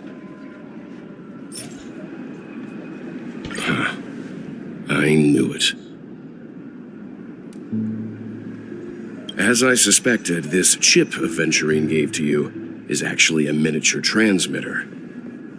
If I'm right, he intends to use it to track your location or contact you when needed.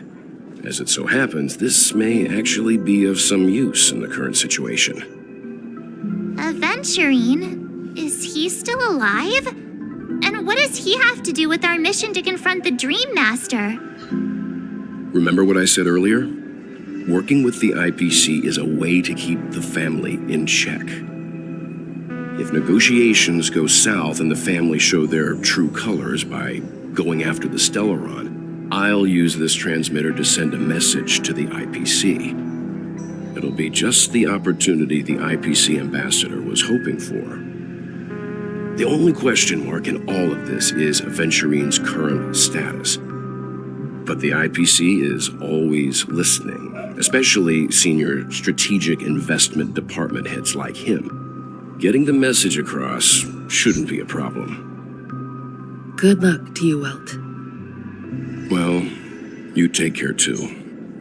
If anything goes wrong, don't worry about me. Just make sure to seal the Stellaron. Spoken like a true hero. Even if the Dream Master is innocent, the family's corruption runs deep.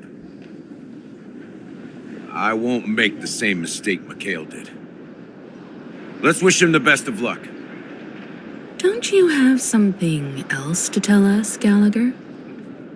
Why would you say so? Before we departed, the conductor asked us to inquire about the 3 nameless in Penacony. We've already collected intel about Razalina and Tiernan, so the only one left is legwork. If I'm not mistaken, we've already met him somewhere, haven't we? It's not enough to say meet, but the answer is pretty obvious. After all, I've hinted at it in quite an evident way. I've been watching over you ever since I received the reply from the Astral Express. And I've seen the great effort you all put into linking different realms together across the cosmos. And now, after getting this far all in one piece, you have truly proven yourselves. Miss Himiko, were you the one who repaired the Express and got it sailing through the cosmos again? Yes. And you two, young Nameless, you have very interesting life stories and extraordinary skills.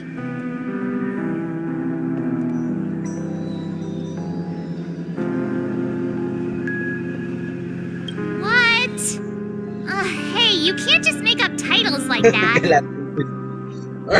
You're full of energy. Please send my regards to the conductor, Pom Pom. Please let them know that their friend had fond memories from his time aboard the Express, which he reminisced on every time he had a good drink. As for the last Nameless, he embarked, disembarked, and embarked again, traveling in a great circle, ending up back where he started. On his deathbed, he told me to find the Astral Express and deliver an invitation to the future Nameless. He left behind a special gift, a true legacy, something that belongs only to the successors of the Trailblaze. Come with me. Now is the time to reveal it.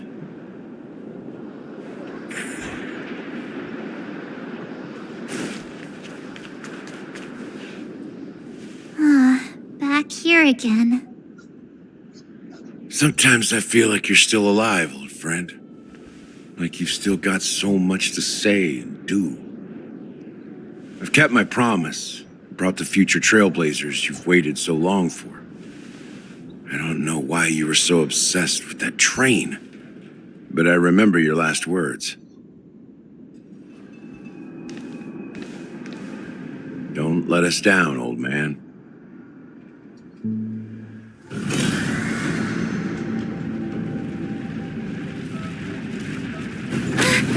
What's happening?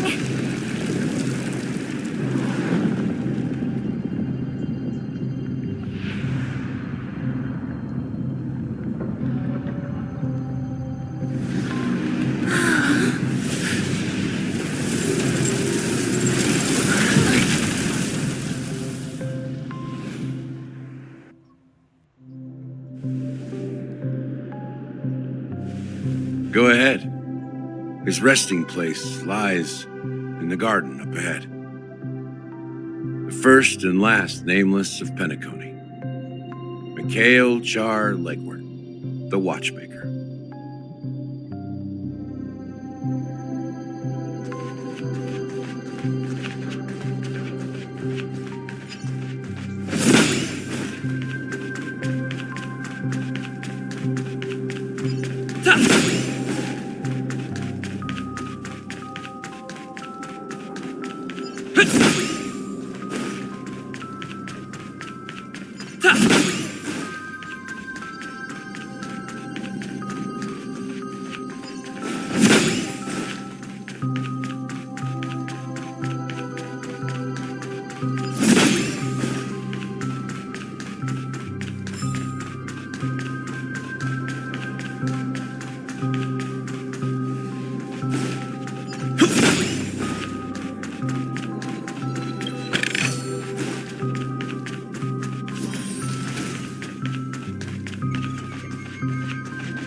Sure enough, the Watchmaker is the third nameless. Even I could guess that one. The legacy he left behind was a dream bubble. I believe inside that bubble, there's something that holds meaning only for the nameless. After all, when I checked its contents, I found nothing inside. Maybe some Trailblaze runes? Even more mysterious than me. Well, let's have a look.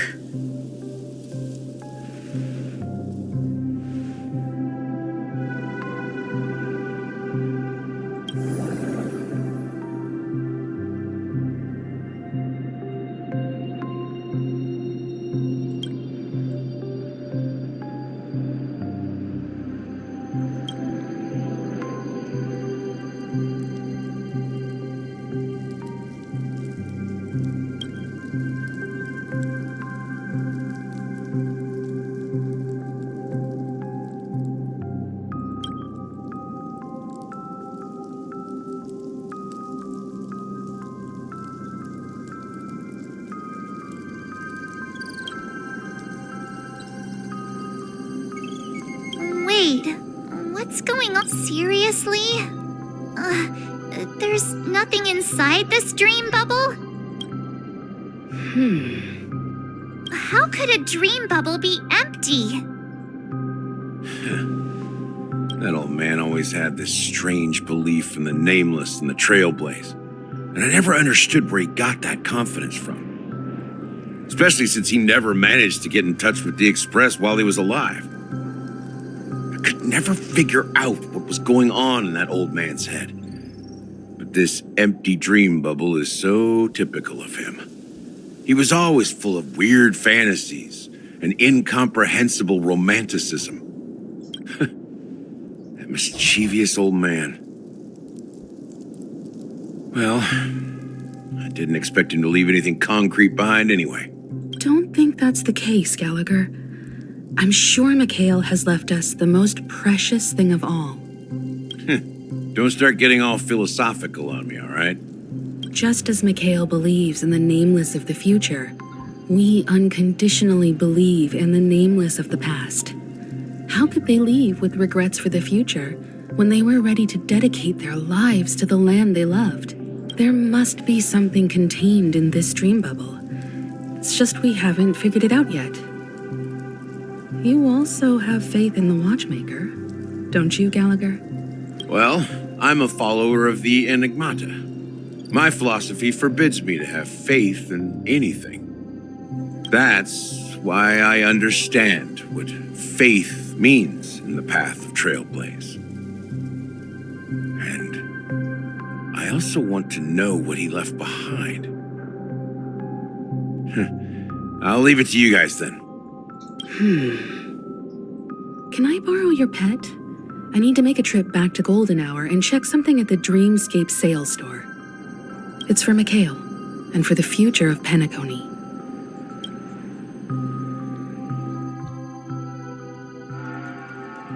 Welcome to the Reverie Hotel. How may I help you? Greetings. We're the Nameless from the Astral Express, and we'd like to check in. The Astral Express? But I thought... Yes, my companion's already checked in. My name is Dan Hang, and I believe my personal information is recorded in your system. I see, but your companion said you wouldn't be coming due to a change of plans. Now the plans have changed again. And you are... Me? I'm Pom Pom, a new Nameless who's also with the Astral Express. He's my fellow trailblazer. We responded to the family's invitation before he boarded the express, so he wasn't registered in your system. Is it possible to accommodate him as well? Oh, I see. Another one of the Nameless had a similar situation. Seems like a lot of people are joining the Trailblaze these days. Since there's a precedent, it shouldn't be a problem. Just give me a second to contact your companions. I'm sorry, dear guests, but it seems I'm unable to reach the other members of the Astral Express. What do you mean by unable to reach them? My apologies. This is the first time I've encountered a situation like this. However, the system indicates that those guests are still in the dreamscape. How about this? Give me their room number, and we'll go check on them ourselves. I'm afraid that's not possible. I need to verify both of your identities before I can share any guest information. How about you just wake up someone? Let's say, Wilt? I'm sorry, but there are strict rules regarding forced awakening. It cannot be done without the proper clearance. So nothing works, huh? What's your solution then? Are you saying we sleep here? At the reception? Please be patient. We need to contact your companions in order to confirm your identities. And now it seems you need to confirm our identities before you can contact our companions. It seems so. Fudge! Look, nothing personal, but if you can't handle this, go find someone else who can, okay? Please calm down, dear guests. I do recall that Mr. Sunday, the Oak family head, personally handled this issue earlier. Oh, please wait a moment while I contact him. I don't think she's trying to give us a hard time. She really just doesn't know what to do. I have a bad feeling about this. You tried to contact them on the Express earlier, but they didn't respond. Something doesn't seem right. I need to leave for a moment. You can stay here with the receptionist. Sure thing. Just don't keep me waiting forever. Don Hung seems pretty worried about his companions. I should give him some space. Stressing out about it won't help anything.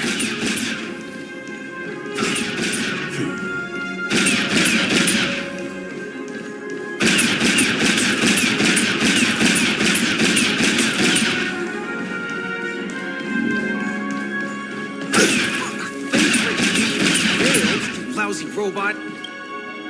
Greetings. I'm Cody of the Bloodhound family, head of security for the hotel. How may I assist you? Hello. So, there's something I wanted to ask about. I've been hearing some unsettling rumors about certain incidents that might affect the Charmony Festival. Do you think there's anything to be worried about? I've traveled all the way from the Hayahi Federation, and I don't want my trip to be ruined. What do you mean? Wait, you haven't heard? I'm not sure where you heard those rumors, but they're completely baseless. I can assure you, as a representative of the Bloodhound family, that everything is going smoothly for the Charmony Festival. At present, all of the families are focused on making sure the festival starts on time. Even the Dream Master himself has arrived. So don't worry, your trip won't be in vain. That's a relief to hear. She doesn't appear to be acting. So, it seems that even the hotel staff are out of the loop.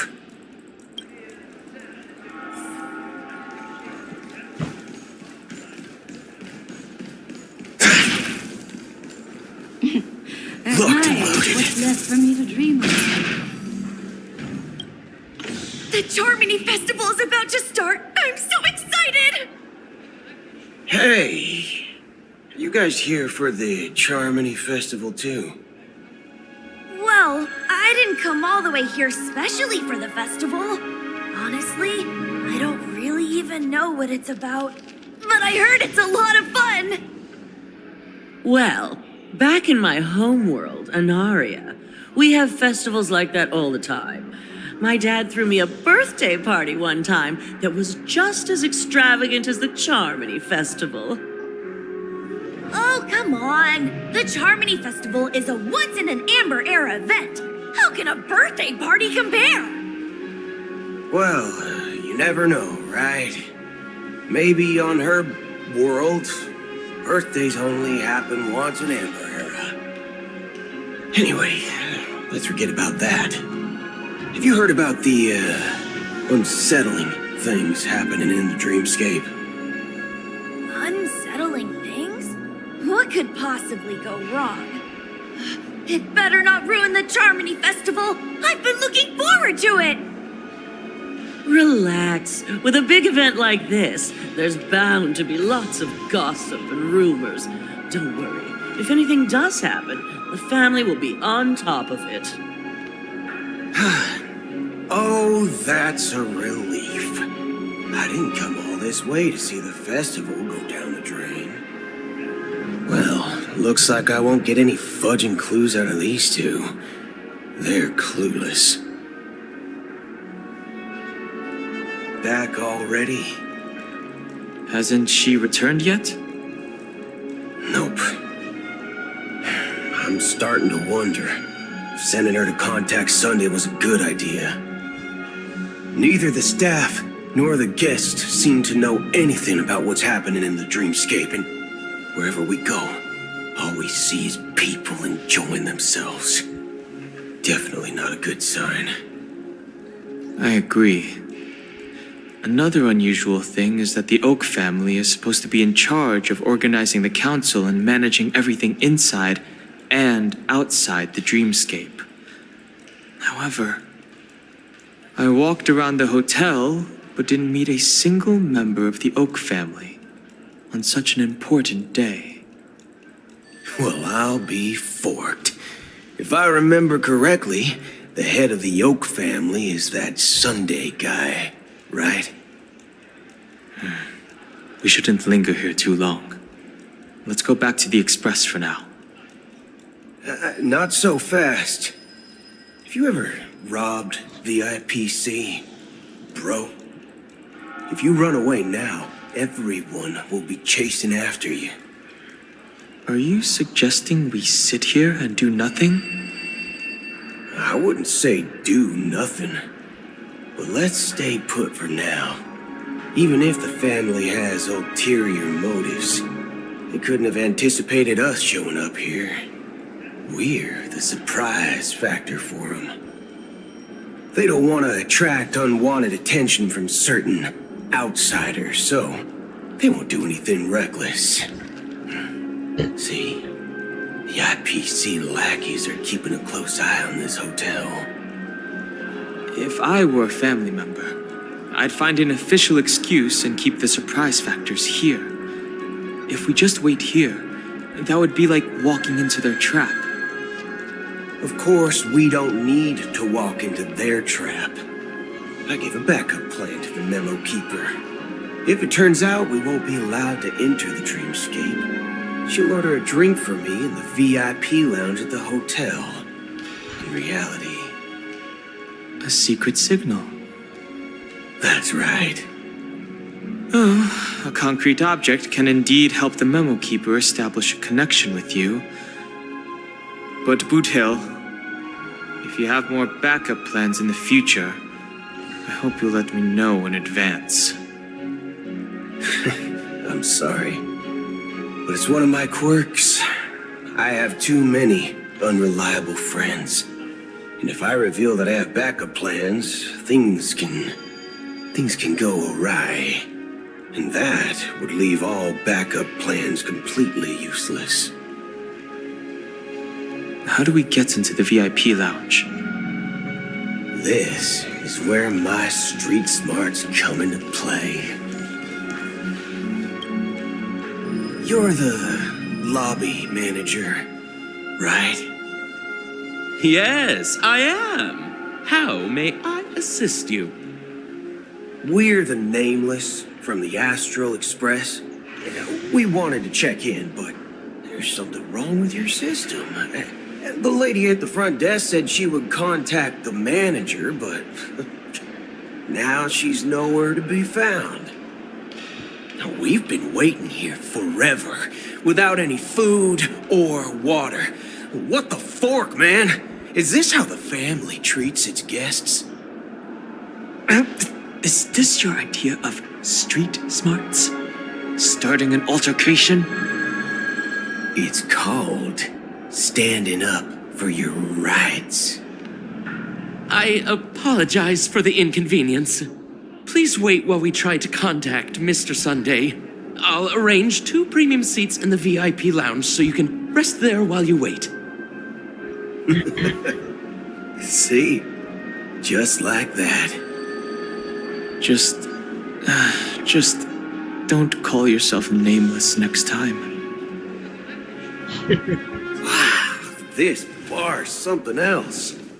Certainly worthy of the planet of Fistive. Good evening, gentlemen. Hey, I have an order for a bottle of Hasdana's White Oak. Can you help us find it?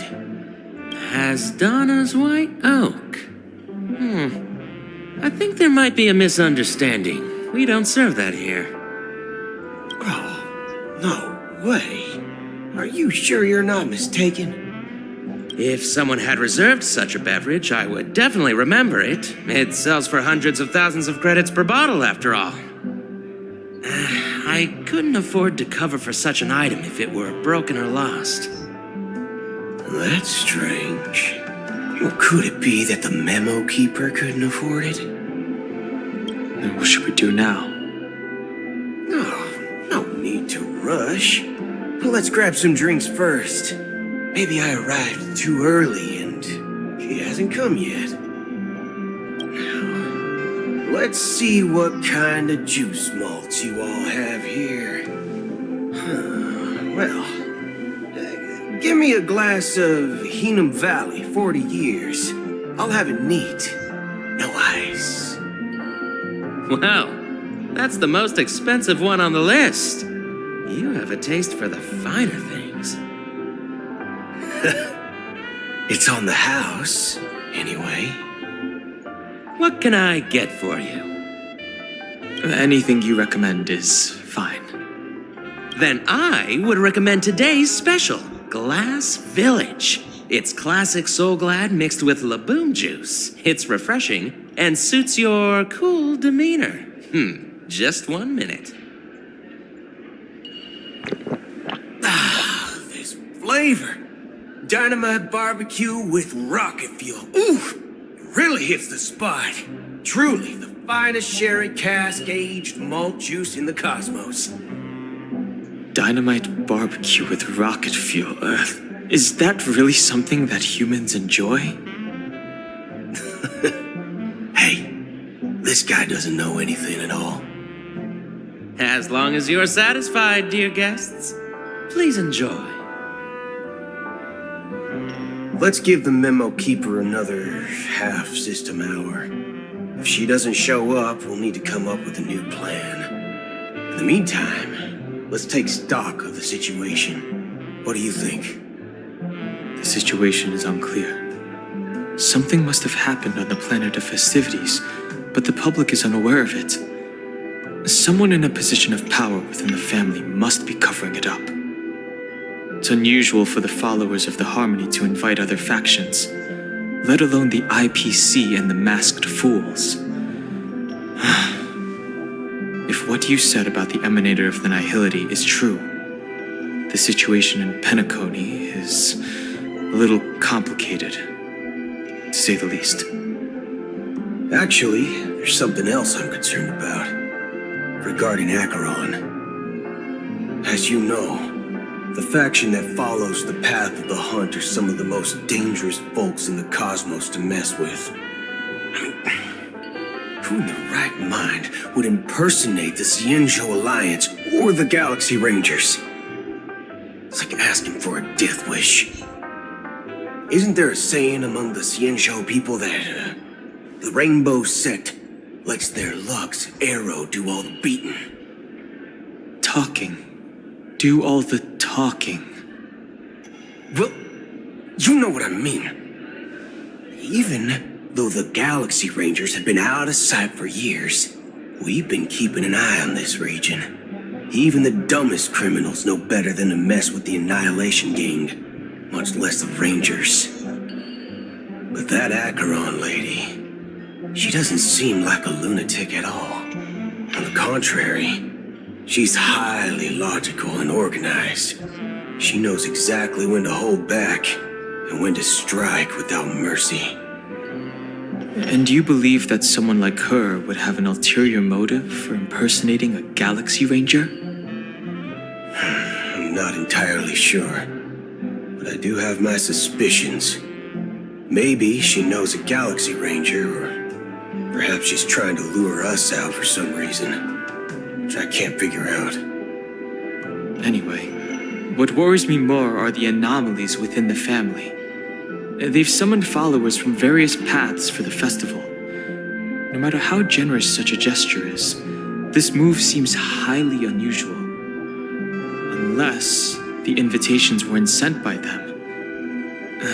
If that's the case, it's even more intriguing that the family insists on organizing the Charmony Festival, despite the chaos.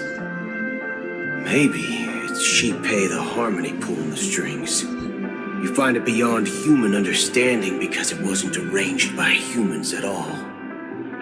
People do stupid things out of irrational impulses. They abandon their principles when self-interest is involved.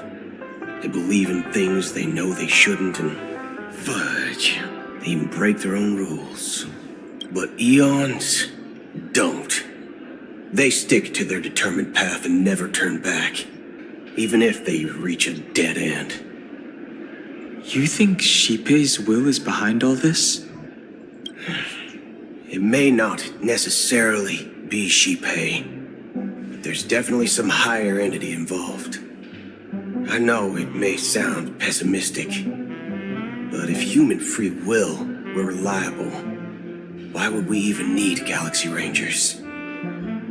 It's much simpler when you boil it down to the eons and paths. Like how Lon always follows the path of the hunt, or how the Express stays true to the Trailblaze despite Akavili's disappearance. But in my opinion, Akavili's fall holds significance for the Nameless. Oh, so you're saying the Nameless now have to take responsibility for their own choices because their absolutely right leader is gone? Exactly. I believe the purpose of the journey isn't just about following a path that's always considered absolutely right. It's more about doing your best to choose the right path for yourself among countless possibilities, even with limited insight and judgment. I don't know what you've been through, but I agree that people must take responsibility for their choices, because no one else can do it for them. That's why the Galaxy Rangers need to uncover the imposter and figure out her true intentions. Just in case. I have a backup plan if the Memo Keeper doesn't show up. This is my final backup plan. I promise. You sure have a lot of cards up your sleeve. Well, going back to my old career would make things a lot easier. By the way, when you were walking around the hotel, did you happen to see any important-looking guests? What's your plan? It's simple. We just grab some hostages and use them as bargaining chips with the family. Or maybe we can even take their identities. No need for that. We'll return to the Express now. Wait. Are you getting scared? Draw your weapon. Let's make a big scene. Are you leaving, esteemed guests? Would you like to cancel that Asdana's White Oak you just ordered? Huh? Asdana's White Oak? But didn't you just say... Ha ha. Looks like you are a bit intoxicated, esteemed guests. You ordered a bottle of Asdana's White Oak just a moment ago. Looks like your memo keeper friend has finally arrived. Oh, right. Sorry, my memory's not the best. You know, too many modifications and all. Anyway, let me check. Well, fork me. It says Donna's White Oak, all right. And there's a note. I'll be waiting for you on the Astral Express. No mistake. That's her message to you. She knew the hotel wasn't safe, so she suggested we find another place. Well, looks like we took a detour, but now it's back to the Astral Express. So, what are we waiting for? Let's go.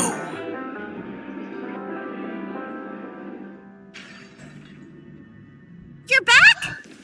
Two guests just boarded saying they were looking for Boot Hill, so I told them to wait in the parlor car. Oh, just in time. 2 guests? Yeah, or 2. Look, we welcome all passengers on the Astral Express, but sneaking in like that, you have no regard for etiquette. My apologies, conductor.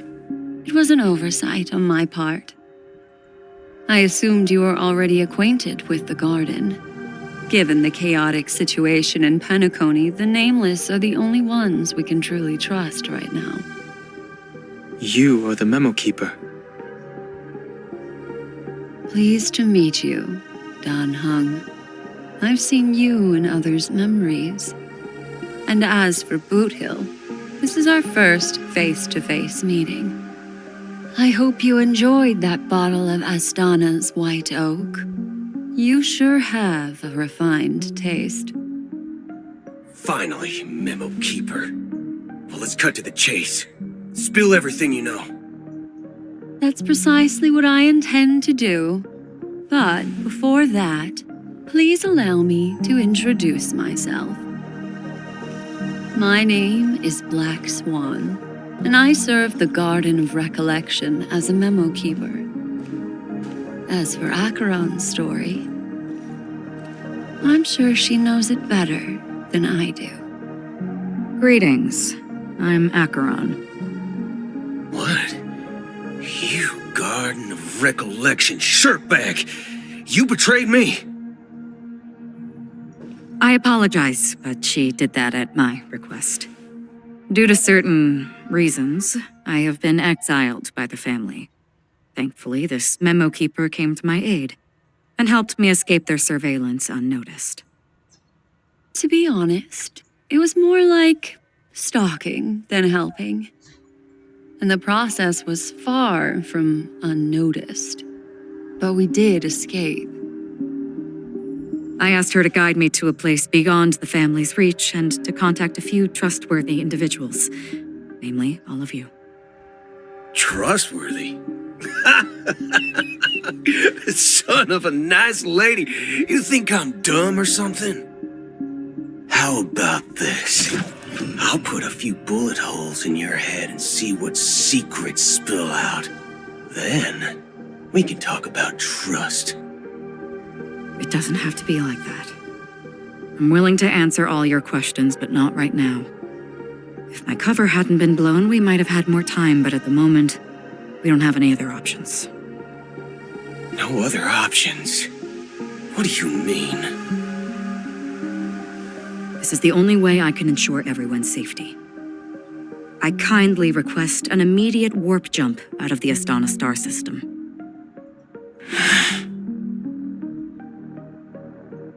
This passenger is requesting... As far as I can tell, she's not a threat and seems to be telling the truth. I've briefly traveled with your companions and know their whereabouts, Don Hung. Please rest assured, your nameless companions are safe, but they need our help. As for Boot Hill, you may have guessed. I've been waiting for you. Galaxy Rangers are known for their elusive nature and limited contact with each other, so this was the only way I could reach out to you. Only by doing this can I find a true Galaxy Ranger and fulfill a long-standing promise. To return his relics to their rightful owner. Someone once told me that every rainfall is like a gift from the heavens, a sign of their mercy upon the world. Raindrops are said to be the tears of the gods, shed in response to the sorrows of the world. Their constant pouring is a reminder that the gods haven't abandoned us yet. So, how long has this rain been going on for? I used to believe, just like you, that it would eventually stop. Years and decades passed. And in the end,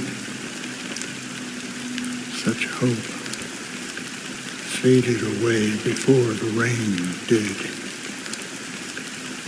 Looks like the god you mentioned doesn't exist after all.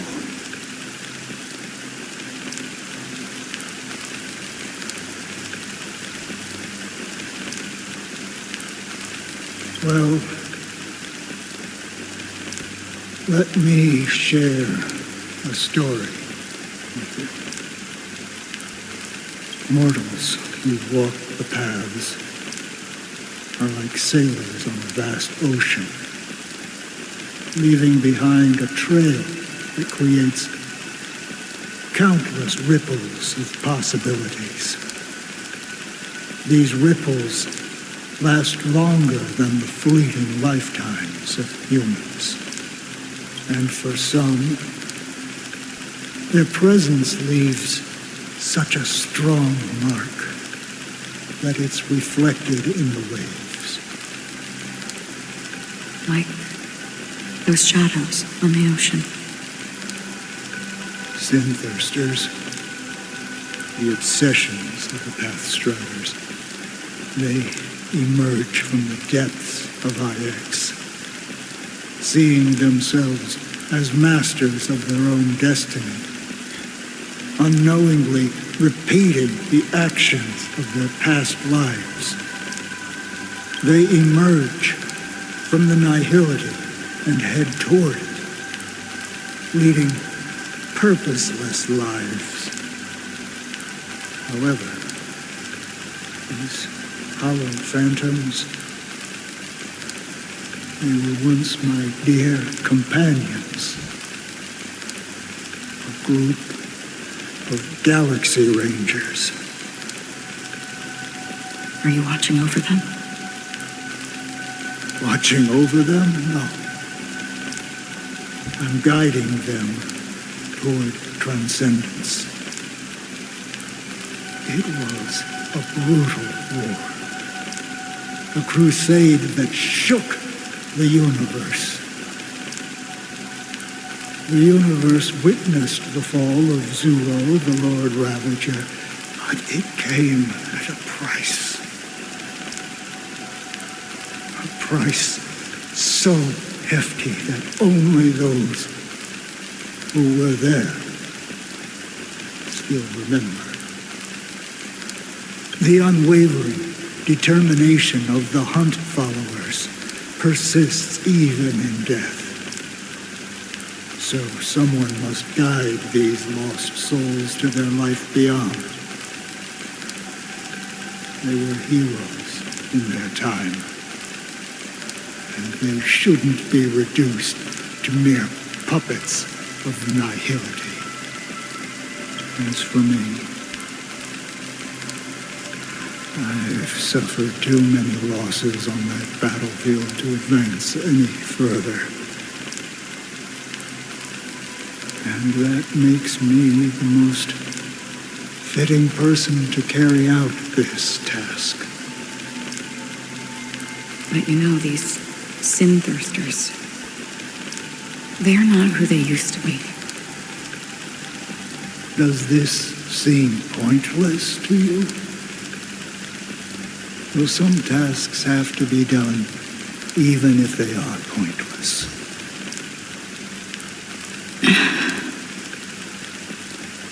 I can help you. For what? For the meaning of the nihility.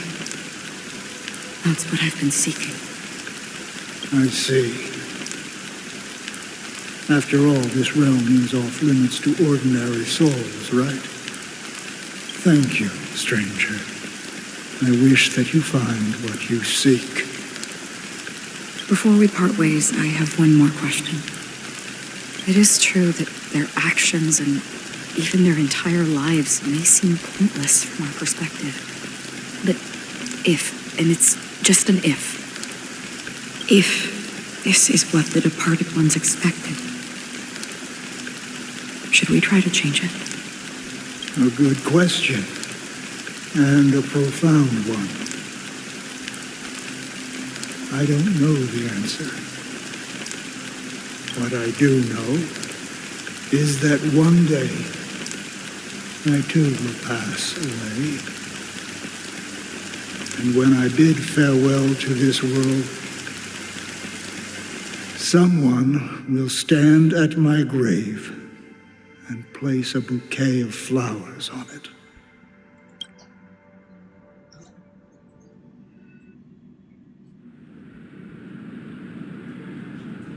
When I appeared as a child, my speech, mindset, and soul reflected immaturity and innocence. As I grew into adulthood, I left behind my childlike side. I humbly request your blessings, esteemed advocate of Shipe. Come to me, my kinship. I have sought their presence with us. As you wish. I have faithfully served the Alfalfa family for nearly a decade, promoting the path of the harmony to the best of my ability. However, I made a mistake yesterday. While I was preparing dinner for the family head, I accidentally dropped a prepared dish on the floor.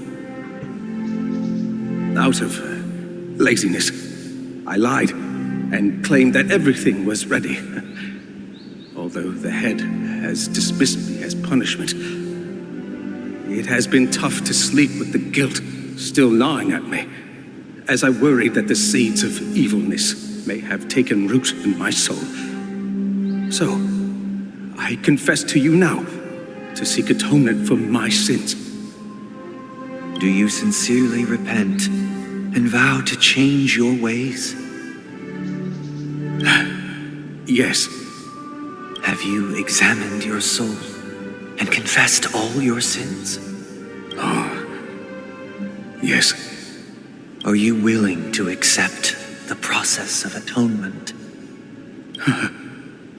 Yes. Very well. Show your dedication and goodwill to the family, and you shall be reinstated among them. Now, please, leave in peace. Oh, praise Shipe. And thank you, esteemed advocate. Next, please step forward. I wholeheartedly confess to you. Please, pardon my sins. Rest assured, I have implored their presence to be with us. As long as you are sincere, absolution will be granted. Oh, great. You know, I arrived in Penacony as a stowaway. I sold everything to get a ticket. My house, my land, and my 2 children. I see. Please, go on. My children were starving, and I hoped they'd have a chance at survival if they became slaves here. If I can strike it rich here, I'll lift them out of that situation and give them the life they deserve. But the Bloodhound family got wind of it. They're on my tail, hunting me down. I thought I could bring my kids here. It was all my fault. All my fault. The family is ready to forgive all sinners. I'll ask the Bloodhound family to cease their pursuit. You don't need to live in fear anymore. Oh, thank you. Thank you. I'll work my hardest to redeem my children and make them part of the family. Praise the harmony. Next, please. Hey, long time no see, Mr. Sunday. The most esteemed individual in Penacony and the next leader of the Oak family, right? I have sought their presence with us. Let us proceed. Sure, let's just get this over with. I have sinned, please forgive me. I wasted half a pizza at breakfast and a bottle of Soul Glad. That's it, nothing more. Can we wrap this up? I've got a robo-ball game to catch, you know? Do you seek to atone for your sins through good deeds? My sins? I'm starting to sound like a saint, huh? Well, let me tell you something. Neither the family nor you have the right to judge me. You think nobody knows what your precious family has done? About the watchmaker? Huh? Don't kid yourself, Featherbrain. Those dream chasers might be fooled by your act, but don't fool yourself.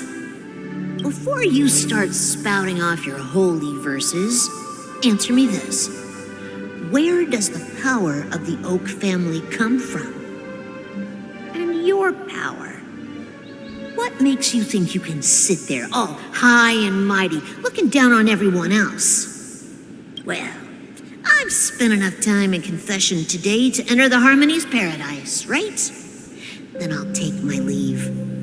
Good luck with your election, and don't make me regret my investments in you.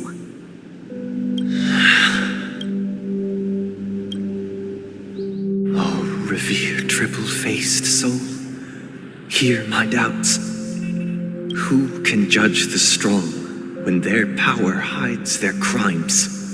Who can vouch for the weak when they will pay any price to survive?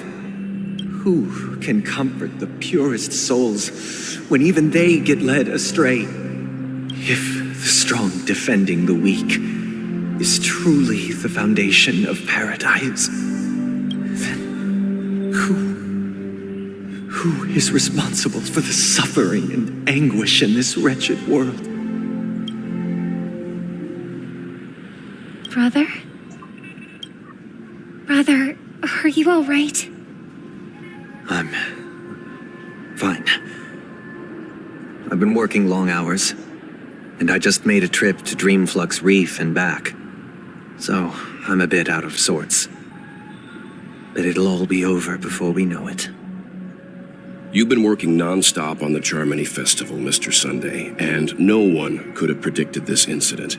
Even if the Stellaron does pose a grave threat, I still feel sorry for all the trouble we've caused you. No need to worry about troubling anyone. The Charmony Festival was meant to spread joy and harmony across the cosmos. But now that we know the truth, I'm afraid we'll have to cancel it. It has always been our wish to make everyone happy, so we'll do our best to explain everything to the Dream Master. I'm sure he'll understand.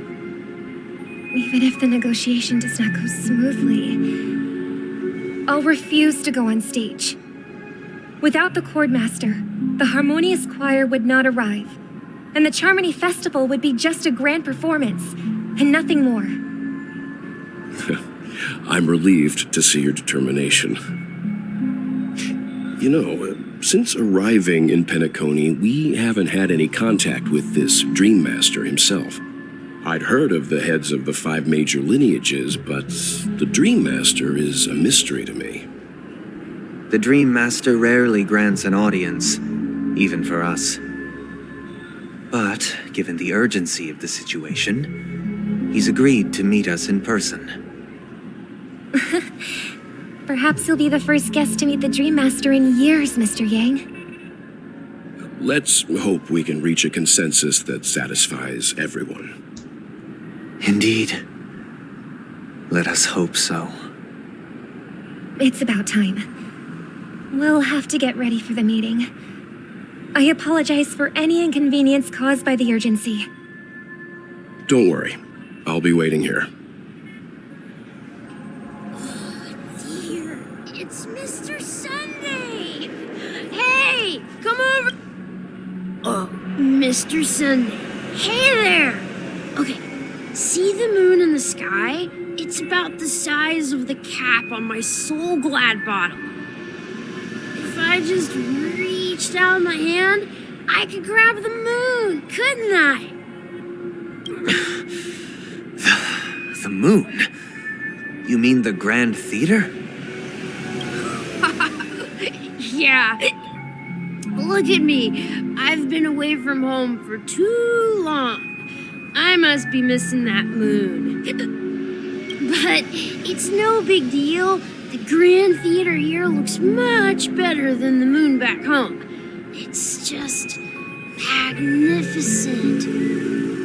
They told me not to sell everything I had just to come to Penacony. How short-sighted. Selling everything you had? Why would you go to such lengths? Why? Can't you see? Life back home is miserable. It's not really living at all. It's better to be here at Penacony. No pain, no worries about tomorrow, just sweet dreams. You can do whatever you want. That's what I call living. Yeah, now this is the life. Is this truly living? Huh? What did you say, young lady? I didn't quite catch that. Oh, it's nothing, sir. You see, the traffic on Glock's Avenue can be dangerous. How about I ask a Bloodhound family member to escort you to Ideen Park over there, so you can continue enjoying your sweet dream? Oh, yeah, that's a great idea. Wow, no wonder you were the leader of this sweet dream. You're totally a lifesaver. See you around, Mr. Sunday, and it was nice chatting with you.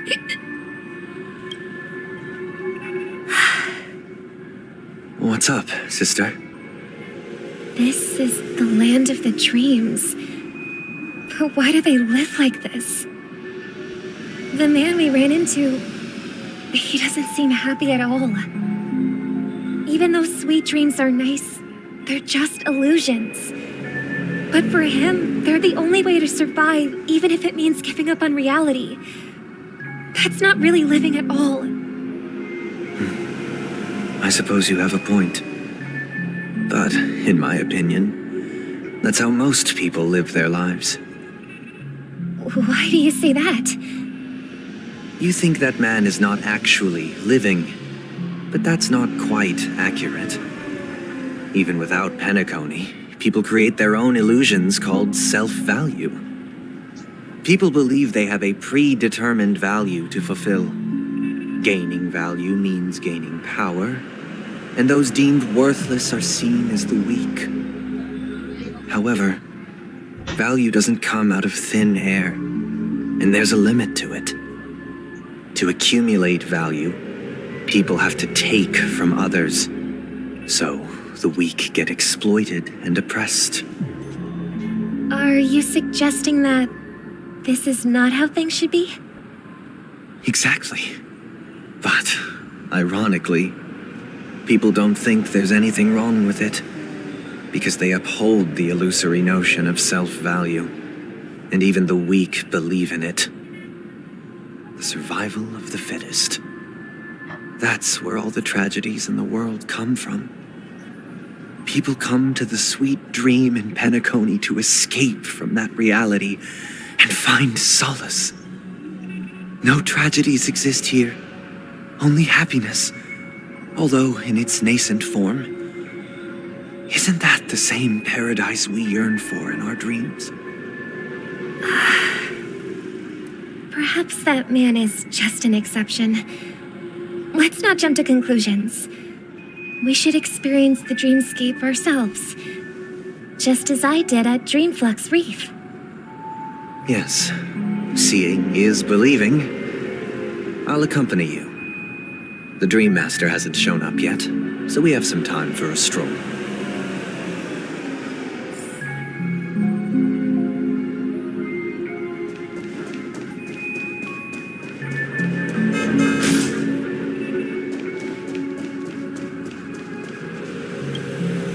Glad to meet you again, Robin. How are the preparations for the Charmony Festival coming along? We're all so excited about it. It's going smoothly. Thanks for making the trip to join the festival. You're too kind, Robin. It's a pleasure to have guests from all over the universe celebrating day and night. I can't stand being lonely or bored, so this jubilant dreamscape is perfect for me. But if this went on forever, would it get boring too? Nah, not at all. Who would get tired of having so much fun? Every day, you get to wear fancy clothes, explore all sorts of dream bubbles, indulge in delicious food without gaining weight, and you never get old or sick. As long as you can afford a room, this place is the ultimate paradise. But you know that only a few things can be brought back from the dreamscape to reality, right? That's exactly why I don't plan on bringing anything back. Just enjoying the dream itself is good enough for me. I mean, I'm not one of those long-living species. I only have around 60 or 70 years in this lifetime, and there's so much to worry about. Being happy here is pure bliss. Only in this sweet dream can I truly feel like I'm in control of my life and fate. Who would want to go back to reality after experiencing this bliss? I see. I genuinely wish you all the happiness in the world. And I wish you a fantastic performance, Robin! I'm off to the Blue Hour for the ball. See you later.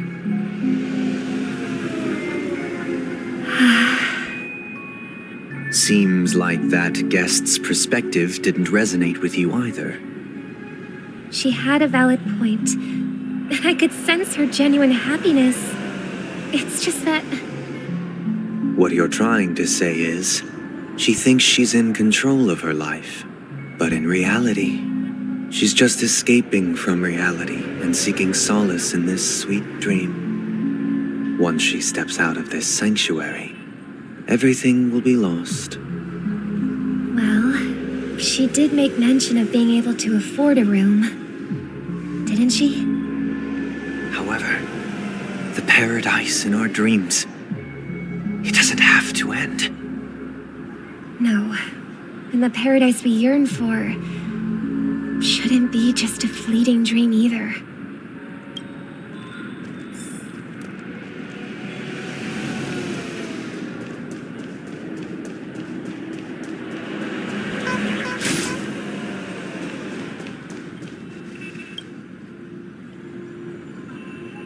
scenery in this dreamscape is truly breathtaking, isn't it? Oh, Robin. Can't believe I'm meeting you in person here. What an honor. You're right.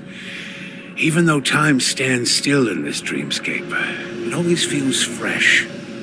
I find something new every time. A philosophical mind.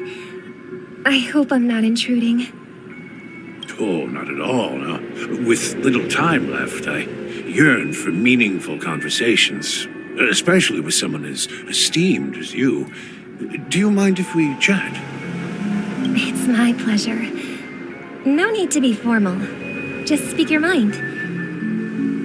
You said, with little time left. Please, forgive me for being blunt. But is that why you came to Penacony? Yeah. I was part of a war, and while escaping from the Sarkosian mothership, I got exposed to some radioactive materials. And then, all my comrades died, and my hometown was wiped out by neutron bombardments. I couldn't bear to live with everything I knew gone. That's when I heard about a possible solution here, so I came. How heart-wrenching. I hope the family has been able to help you. They have, and I'm truly grateful for that. They provided me with a comfortable room, the most advanced life support devices in the cosmos, and a stellar team of caregivers. My physical body is now in the dream pool, sustained by life support. The me you see here is whole, rational, and no different from any other person. But I can't say the same for the me in the hotel room. My true appearance. Well, I hope you never have to witness it, Robin. So, you'll be living forever in this dreamscape, right? Just being able to live at all is good enough for me. Whether it's in this dreamscape or not, well, I don't really have much say in the matter. My world has been torn apart, and my life could end any second. So, even if this whole place is an illusion, it's still my paradise, and I'll treasure every moment I spend here. How I envy those everlasting things. That old man's story. It's so tragic. Fortunately, this sweet dream gives him joyful memories to hold on to for the rest of his life. That's precisely why this sweet dream in Penacony exists. However, even this sweet dream has its limitations. While it provides solace to the disillusioned, it can't completely eliminate pain in reality. There will be a way out.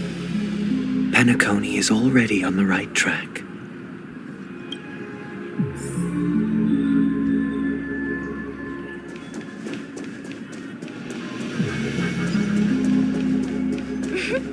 Look what we have here. A lovely young lady. Wait, is that me?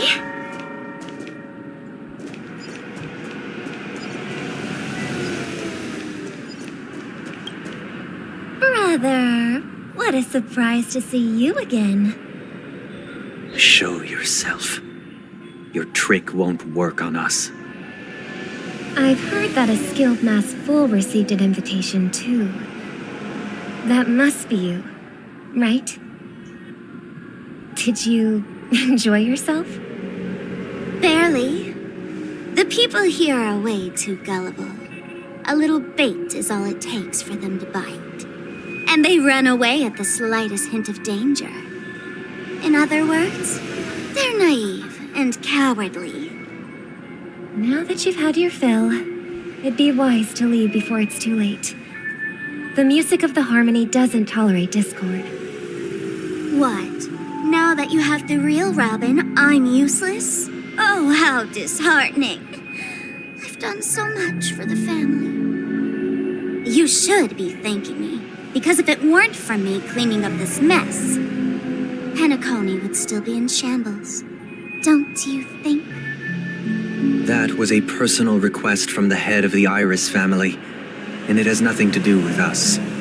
Step aside and stop causing trouble for the Charmony Festival. The Charmony Festival? You think you can scare me? You think I've no idea what you're planning? I don't care what you're thinking, chicken wing boy. But I'm pretty sure our lovely Robin won't be appearing on stage. After all, you're well aware of what a sorry state this dreamscape is in under the banner of harmony. Penacony, the land of the dreams. Is this truly the paradise you desire? Stop it. What's the rush, chicken wing boy? Did I get to you? Our paradise is none of your concern, masked fool. Leave now, or the family won't tolerate you anymore. All right. I'll go. But Robin, I suggest you seriously consider this. Do you really believe those living in dreams can escape pain and find true happiness?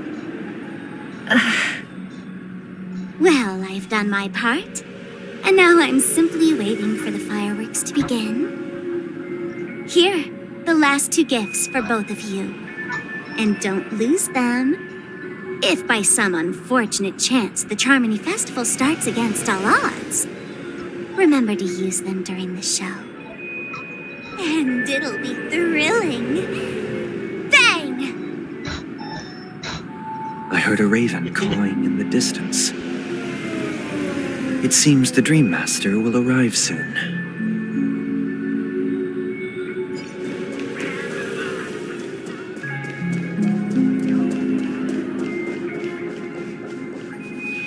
Let's wait here for the Dream Master to arrive. Okay. By the way, brother, I heard you no longer have a sweet tooth. Back when we were kids, you used to steal my desserts. Seems like a lot has changed during my absence. What exactly happened? Well, someone has to stay awake even in this sweet dream. But that someone doesn't have to be you, or anyone in particular. You're carrying too much on your shoulders, brother. The paradise in our dreams. It shouldn't be like this. Penacony is nothing more than a dream. It can't erase the worries and pain of reality, or bring true happiness. It only offers an escape from reality. Nothing more. Remember the old man we met earlier? Without this dream, he might have completely lost himself. That might be true, but even without Penacony, he could have chosen another path. As far as I know, the Intelligentsia Guild has been promoting their rehabilitation techniques for a long time now. That path may have been more ordinary and challenging, but now he is receiving hospice care in a comatose state, and his fate is sealed.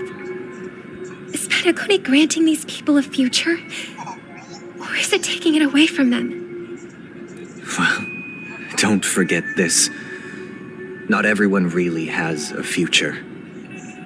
The future for humanity is like the sky for birds. People mistakenly believe that flight is inherent to birds because they've never witnessed those birds crashing to their death. Do you remember how we took in that little Charmony dove when we were young? Yeah. We took care of it. Provided food and water, groomed its feathers. And later, when I decided to leave Penacony, I opened the cage and set it free. Well, I didn't mention what happened to it in my letters because I didn't want to upset you. Shortly after you left, it crashed to its death right in front of your window. I had surmised as much. I knew you wouldn't have avoided mentioning the bird for no reason.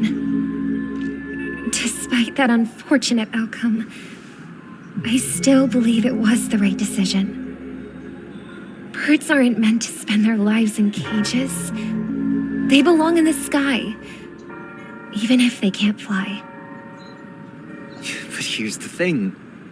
If there are birds in this world that can never fly, can we really assert that they belong in the sky? Are you implying that the same goes for humans too? Let's take the Astral Express as an example. The Nameless made tremendous efforts to bridge worlds, gaining fame across the universe. However, only a few extraordinary individuals can endure such a perilous journey. That's because the pursuit of the Trailblaze exceeds the capabilities of ordinary humans.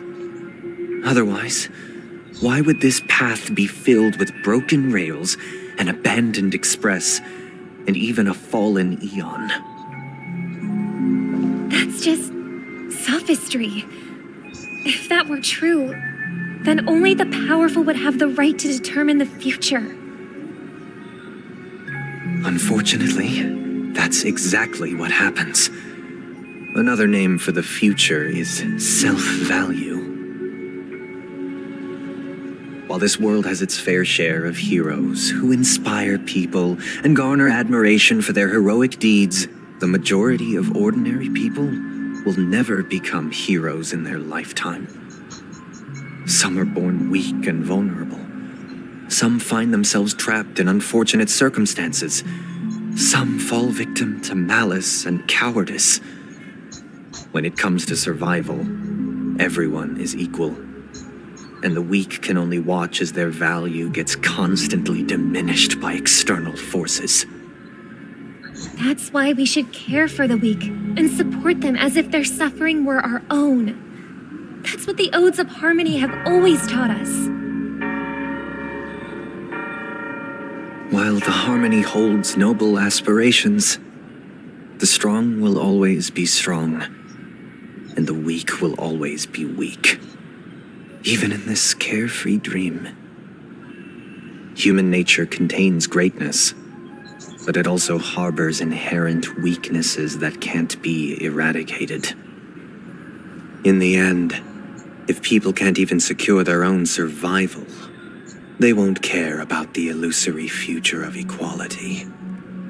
As long as the law of survival of the fittest prevails, there will always be fledglings crashing to their death. But if people don't live for the future, do they merely exist for survival?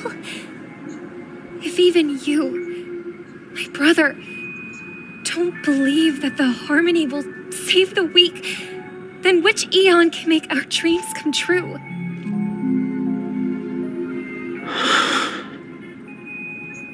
People often forget that when the first bird took flight, the entire world envisioned a future where no more fledglings would ever crash to their death. Are you reading, sister? What are you reading? Mr. Gopherwood gave me a picture book. It's about the story of the harmonic strings. If I could become a chord master, I'd like to summon Dominicus, the harmonious choir. I want to sing with everyone and spread our wishes so that all can feel happiness and joy. I see. Then I would summon the harmonious choir too. Don't you have a wish of your own, brother? Of course I do. It's just that it includes your wish and everyone else's. I long for a true paradise where everyone can find peace. Then let's build a stage there and everyone to our performance, so that both our wishes come true through the power of the harmonious choir. It's a deal then. Yeah, it's a deal. But how can I become a chord master?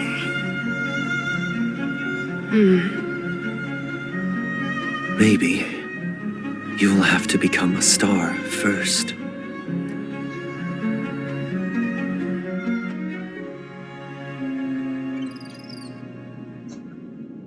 You're back sooner than I thought. Any results? Yes. And now, it's up to us to forge ahead. Since he's already carried out his last wish, my final mission is complete. But pardon me if I sound curt. It's good to have determination. The path Mikhail left for you is not an easy one to tread. Why else would he have chosen to sleep in solitude, staking everything on some nameless in the future? But you have the numbers, and in numbers comes strength. So that might just delay your inevitable a little more. Got any more encouraging words? As I see it, relying on Welt's negotiations alone is far from enough. Regardless of whether the other party will be compliant, negotiating simply allows us to meet them as equals and won't grant us an upper hand. Penacony is our rival's home turf, and we already have very few chips left to play with. Rather than idly sit around while the family's got us blocked off, an offensive approach might be a wiser course of action. We're more familiar with the Stellaron's properties than most, and since it's the key to stabilizing the sweet dream, it's vital to the family's interests. By attacking their core interests, they're bound to retaliate hastily. And as the saying goes, haste makes waste. That's right. As long as we pose a threat to the Stellaron, either with words or otherwise, we have a chance at gaining the upper hand. But the problem is, on the eve of the Charmony Festival opening, how exactly are we going to get close to the theater? Family security will be airtight, and if we brute force it, even if we succeed, it's too risky. So, no one's gonna say anything? Then I'll raise my hand. I know the answer to this question.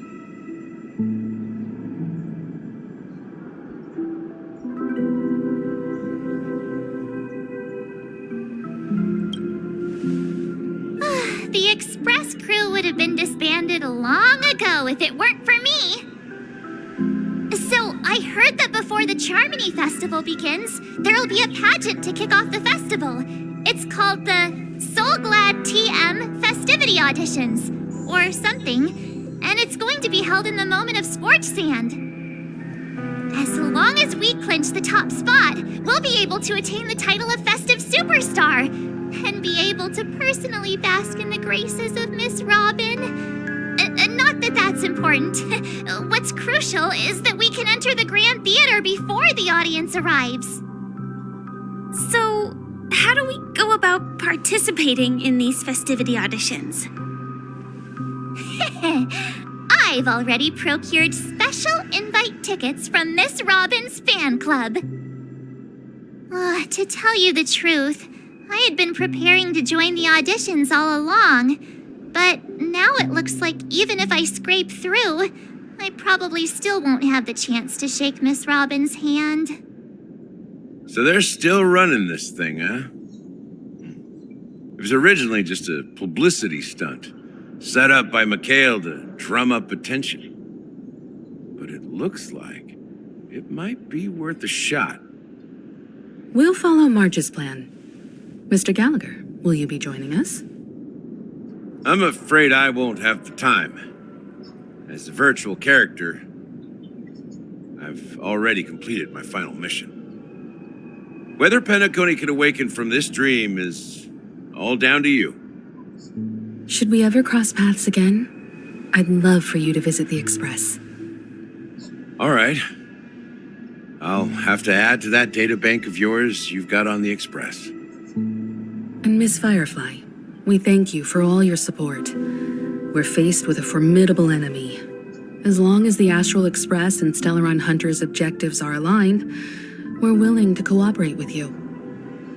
We've already come this far together. I'd like to join you for the rest of your journey on Penacony. I'm pleased that we can finally fight shoulder to shoulder. I couldn't ask for a better ending. This is also the spirit of the Trailblaze. Now, everyone, let's prepare to move out.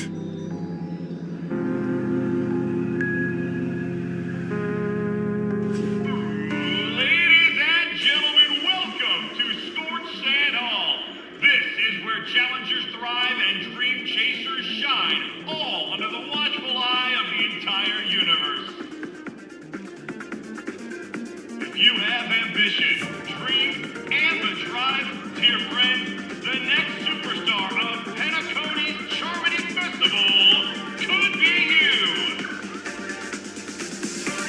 Oh, wow, they've really outdone themselves. Oh, I'm starting to get excited. Behold, here come 4 friends with spirit high and full of steel.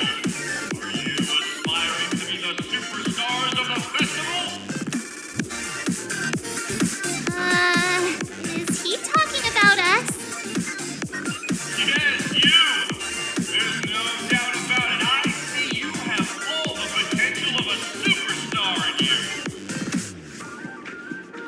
Excuse me, you four. What are you hoping to get out of all this? As the last group of contestants, how confident are you in overcoming all of the challenges? Would you be open to a brief exclusive interview with us? It'll be quick. Your journey is long and fraught with peril, yet under a sky blanketed by banners, you vie for the crown. The sword and rose! Protect the beauty! The beauty, the beauty! Magnificent and majestic! A knight's head is hard as steel. Brother Lance's focus is stubborn as a heel. We don't all have to be winners, but if we don't have fun, we'd all be sinners. People are pouring in. It kind of feels like all sorts of baddies are showing up. Let's get in there quickly and enter the competition. Ladies and gentlemen, please make way. Make way. Coming towards us now is one of Penacony's top 10 wealthiest tycoons and the soul-glad business empire's founder, Mr. Ideed. Allow me to introduce myself. I'm the director of Soulglad's factory, Ideen Lena. My 4 friends, introduce yourselves to the audience across the cosmos. Hello, everybody. I'm Himiko, a nameless from the Astral Express, and these are my companions. Don't you guys need to hide your identities? Can't hide it anyways. Penacony is plastered with our posters. And because the Astral Express is so well known, the family won't dare to make any rash moves.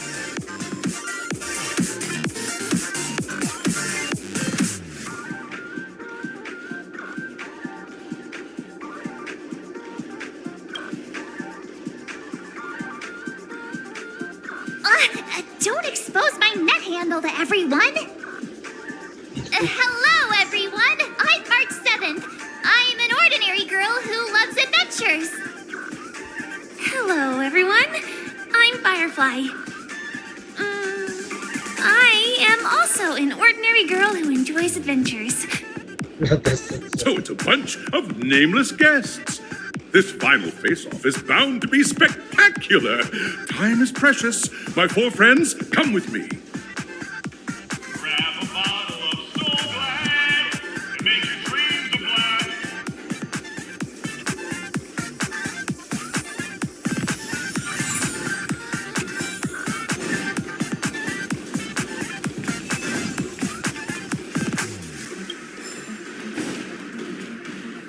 This place is buzzing. That's right. This venue is a miniature representation of that time known as the era filled with boundless possibilities.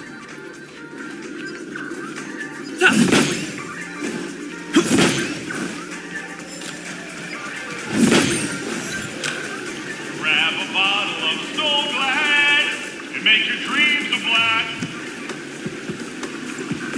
Nameless, your arrival reminds me of the grand occasion when Penacony was first established.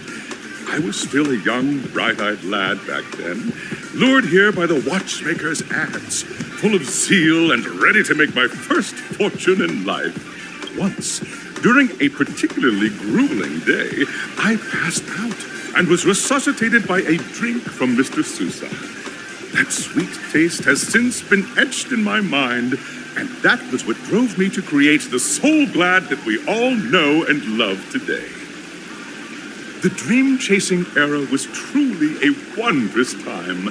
Oh, I miss those days and the watchmaker. Scorched Sand Hall is my homage to that time of boundless possibilities. I wholeheartedly hope you make it to the finish and emerge as the next superstars of Penacony. Now then, is there anything you'd like to say before the competition officially begins?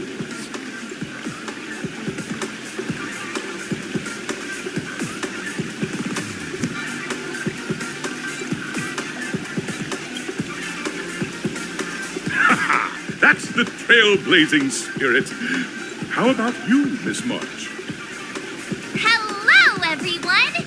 Next up, get ready for the Mega March 7th Adventure, where I'm going to break the speedrun world record! Trailblazing into the uncharted and challenging the limits. That's Miss March 7th for you. How about Miss Firefly?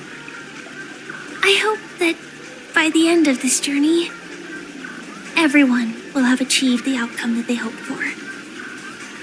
Ah, a wonderful wish! Miss Himiko, what are you expecting from your team? Safety first, everyone. Simple words, but full of warmth. Waiting for you are 3 stages, each connected to that era. The first 2 stages offer 2 distinct paths to choose from, with unique challenges on each route. And in the last stage, you will face off against a champion who has defended the title to this very day. A beloved contender whose noble virtues are unrivaled. Those are the rules. Simple. Everyone clear? Now, I hereby announce that the 33rd Scorched Sand Festival of the 20th season, sponsored by Soul Glad Enterprises, has started.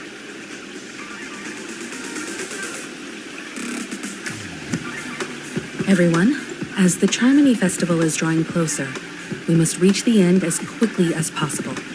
Factoring in efficiency and safety, splitting up into 2 groups is the best choice. March and I haven't known Miss Firefly for too long and aren't overly familiar with her. It'd probably be better if the 2 of you paired up. Fine by me. Let's do it. All right. I don't have a problem with that.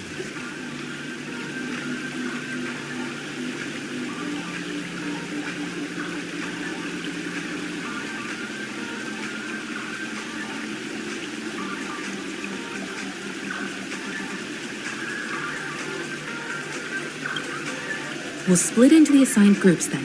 Let's not waste time.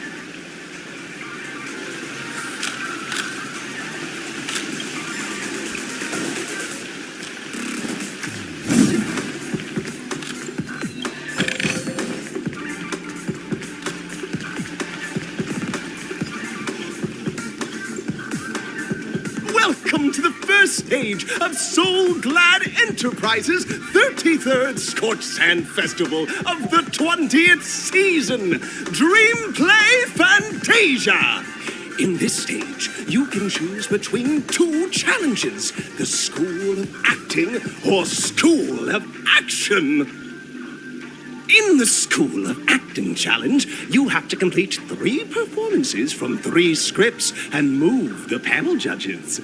In the School of Action Challenge, you have to defeat 3 groups of enemies convincingly and reach the end. Now, make your choice.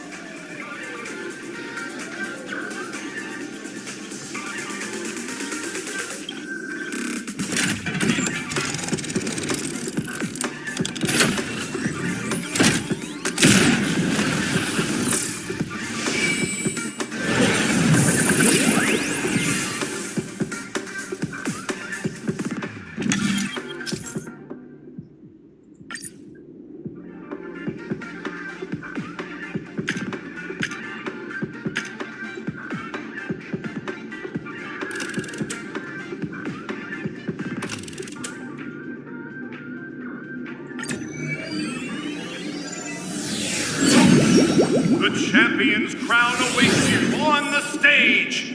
Welcome to the arena of actions. Competitors, allow me to introduce the rules of this challenge to you. There are a total of 3 stages up ahead, each with their own challenges. The enemies you will contend against are antagonists from the film Once Upon a Time in Dreams. Defeat them swiftly and decisively to set a new record. It's worth mentioning that the fastest time for this stage was achieved by a contestant with fiery red hair. Astoundingly, he overcame all enemies across the 3 stages in only 5 minutes. Time is of the essence. Let's make this quick.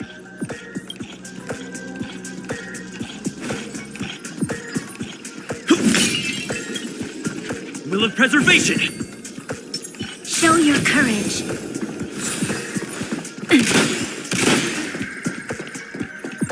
Contestants, you are about to confront the monsters of the primordial dreamscape. During this period, Penacony was nothing but a barren wasteland. The dreamscape was fraught with strife and disorder, with memory zone memes running rampant. As dream chasers who've come to Penacony, defeating them is your first step towards success. All the Soul Glad is ours! Don't even think about plundering the Soul Glad from us!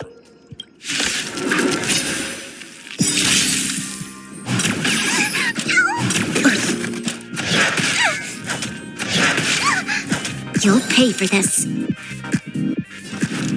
Lend me your strength. Destined for oblivion. I'm scared. Stay put! Protect me! Protect me! Resistance I'm on is guard. timely.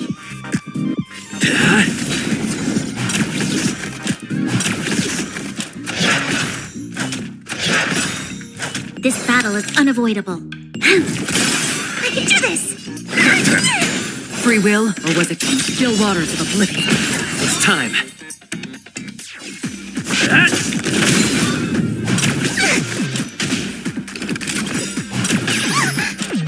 I weep for the departed.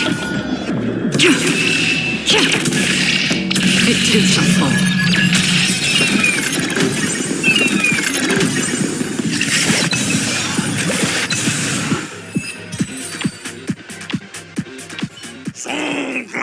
Pretty simple. I just hope these tests don't take too long.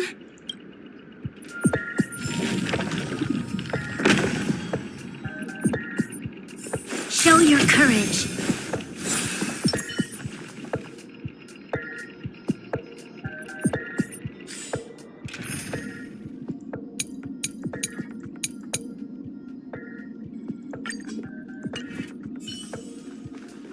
Sound lingers.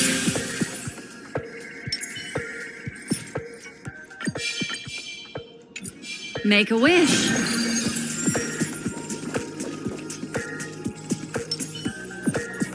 Congratulations on becoming the first group of Dream Chasers! Answering the call from the Watchmaker, you are disappointed to learn that Penacony isn't paved with gold. Resigned to your current plight, you start from the hierarchical dredges, biding your time for a chance at success. Just as you're about to give up, a downpour sparks a business idea. You enter the umbrella business! But just as things are looking up, you encounter a competitor. Defeat them and emerge victorious from this trade war. Why is our opponent so glad? Because this is Soul Glad Enterprises' 33rd festivity auditions of the 20th season! Isn't this just product placement? To safeguard the integrity of Soul Glad, I will soar high into the sky and become its shiniest star. Whoosh! Eternal. Good times never last. Time to say bye. Boom.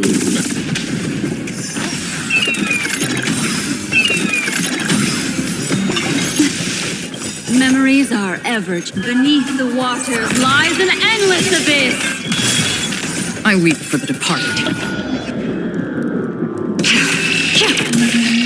It too shall fall. An elusive foretelling. Ill tidings manifest. Some value, I suppose. Existence is unity. Destined for oblivion. Say bye to breathing.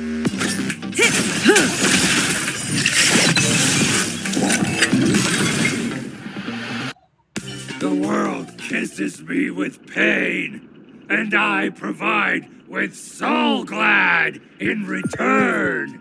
Whoosh!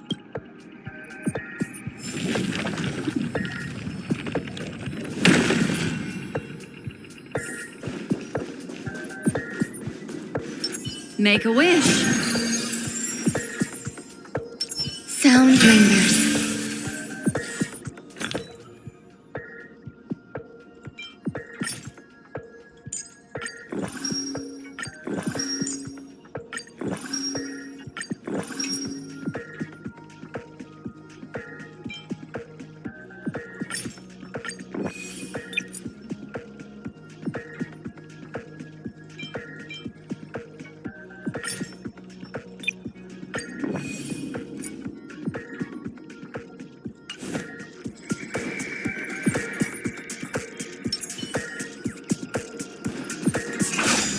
Congratulations to our two dream chasers for establishing yourselves as budding stars in Penacony. However, now you face a competitor selling at low prices, pushing you to the brink of bankruptcy. No matter how lengthy the battle, you always persevere. Topple this powerful opponent, and the tides will turn, paving a way to success. None will take my Soul Glad away from me. I will use the transmutation arcanum to turn into a dinosaur! Oh, dinosaur! Devour my enemies! Ah! Grab a bottle of Soul Glad and make your dreams a blast! Ah! Eternal. Every petal in life's all will be swept away by the wind. An elusive foretelling. Ill fate descends! Retribution will find you. How familiar.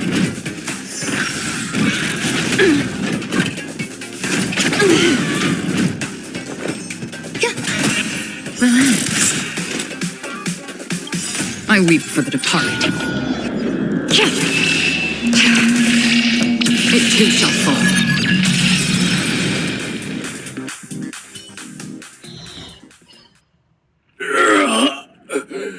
The body withers, but the Soul Glad name shall not.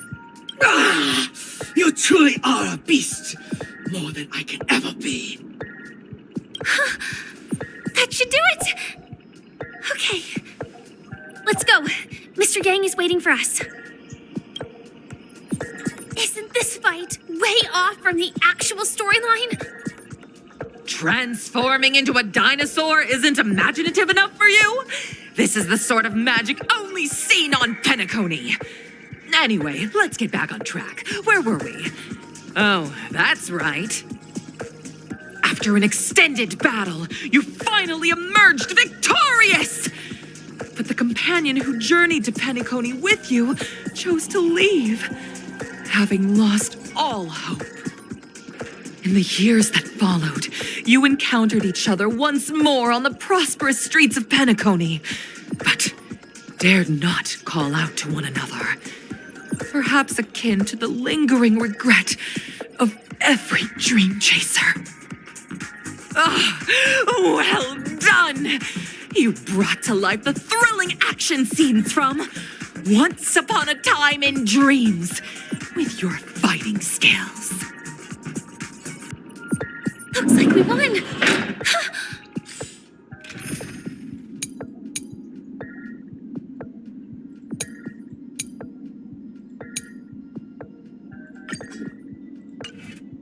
Let's hurry up and get to the next stage. Will of Preservation!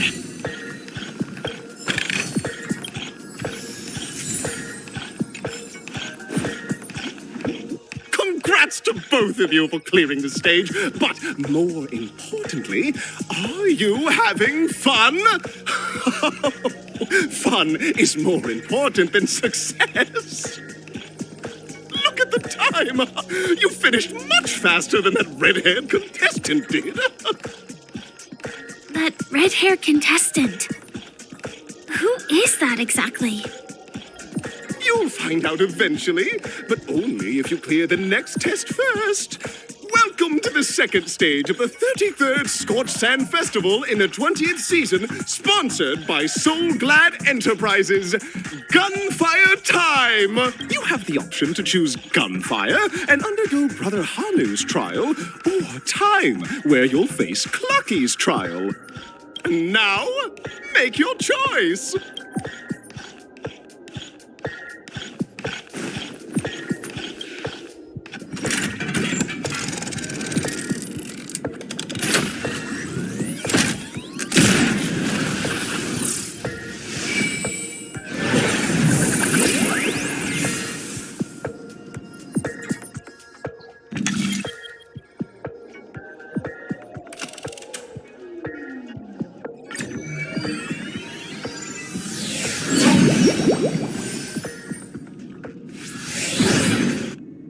Dear friends, welcome to the enchanting universe created by the Watchmaker. Awaiting you is the morally dubious yet ever-charming character from the animated Clocky series, Hanu! It is said that these cartoon characters were inspired by the Watchmaker's own experiences. According to research by Clocky scholars, the original Hanu of reality shared a deep friendship with the Watchmaker, akin to comrades in arms. Enter into the world of Hanu via the TV by the entrance and partake in an enchanting and suspenseful story with him. Good luck in there. If it's a gunfire trial, we should be able to settle this with a fight, right? I hope this won't waste too much of our time.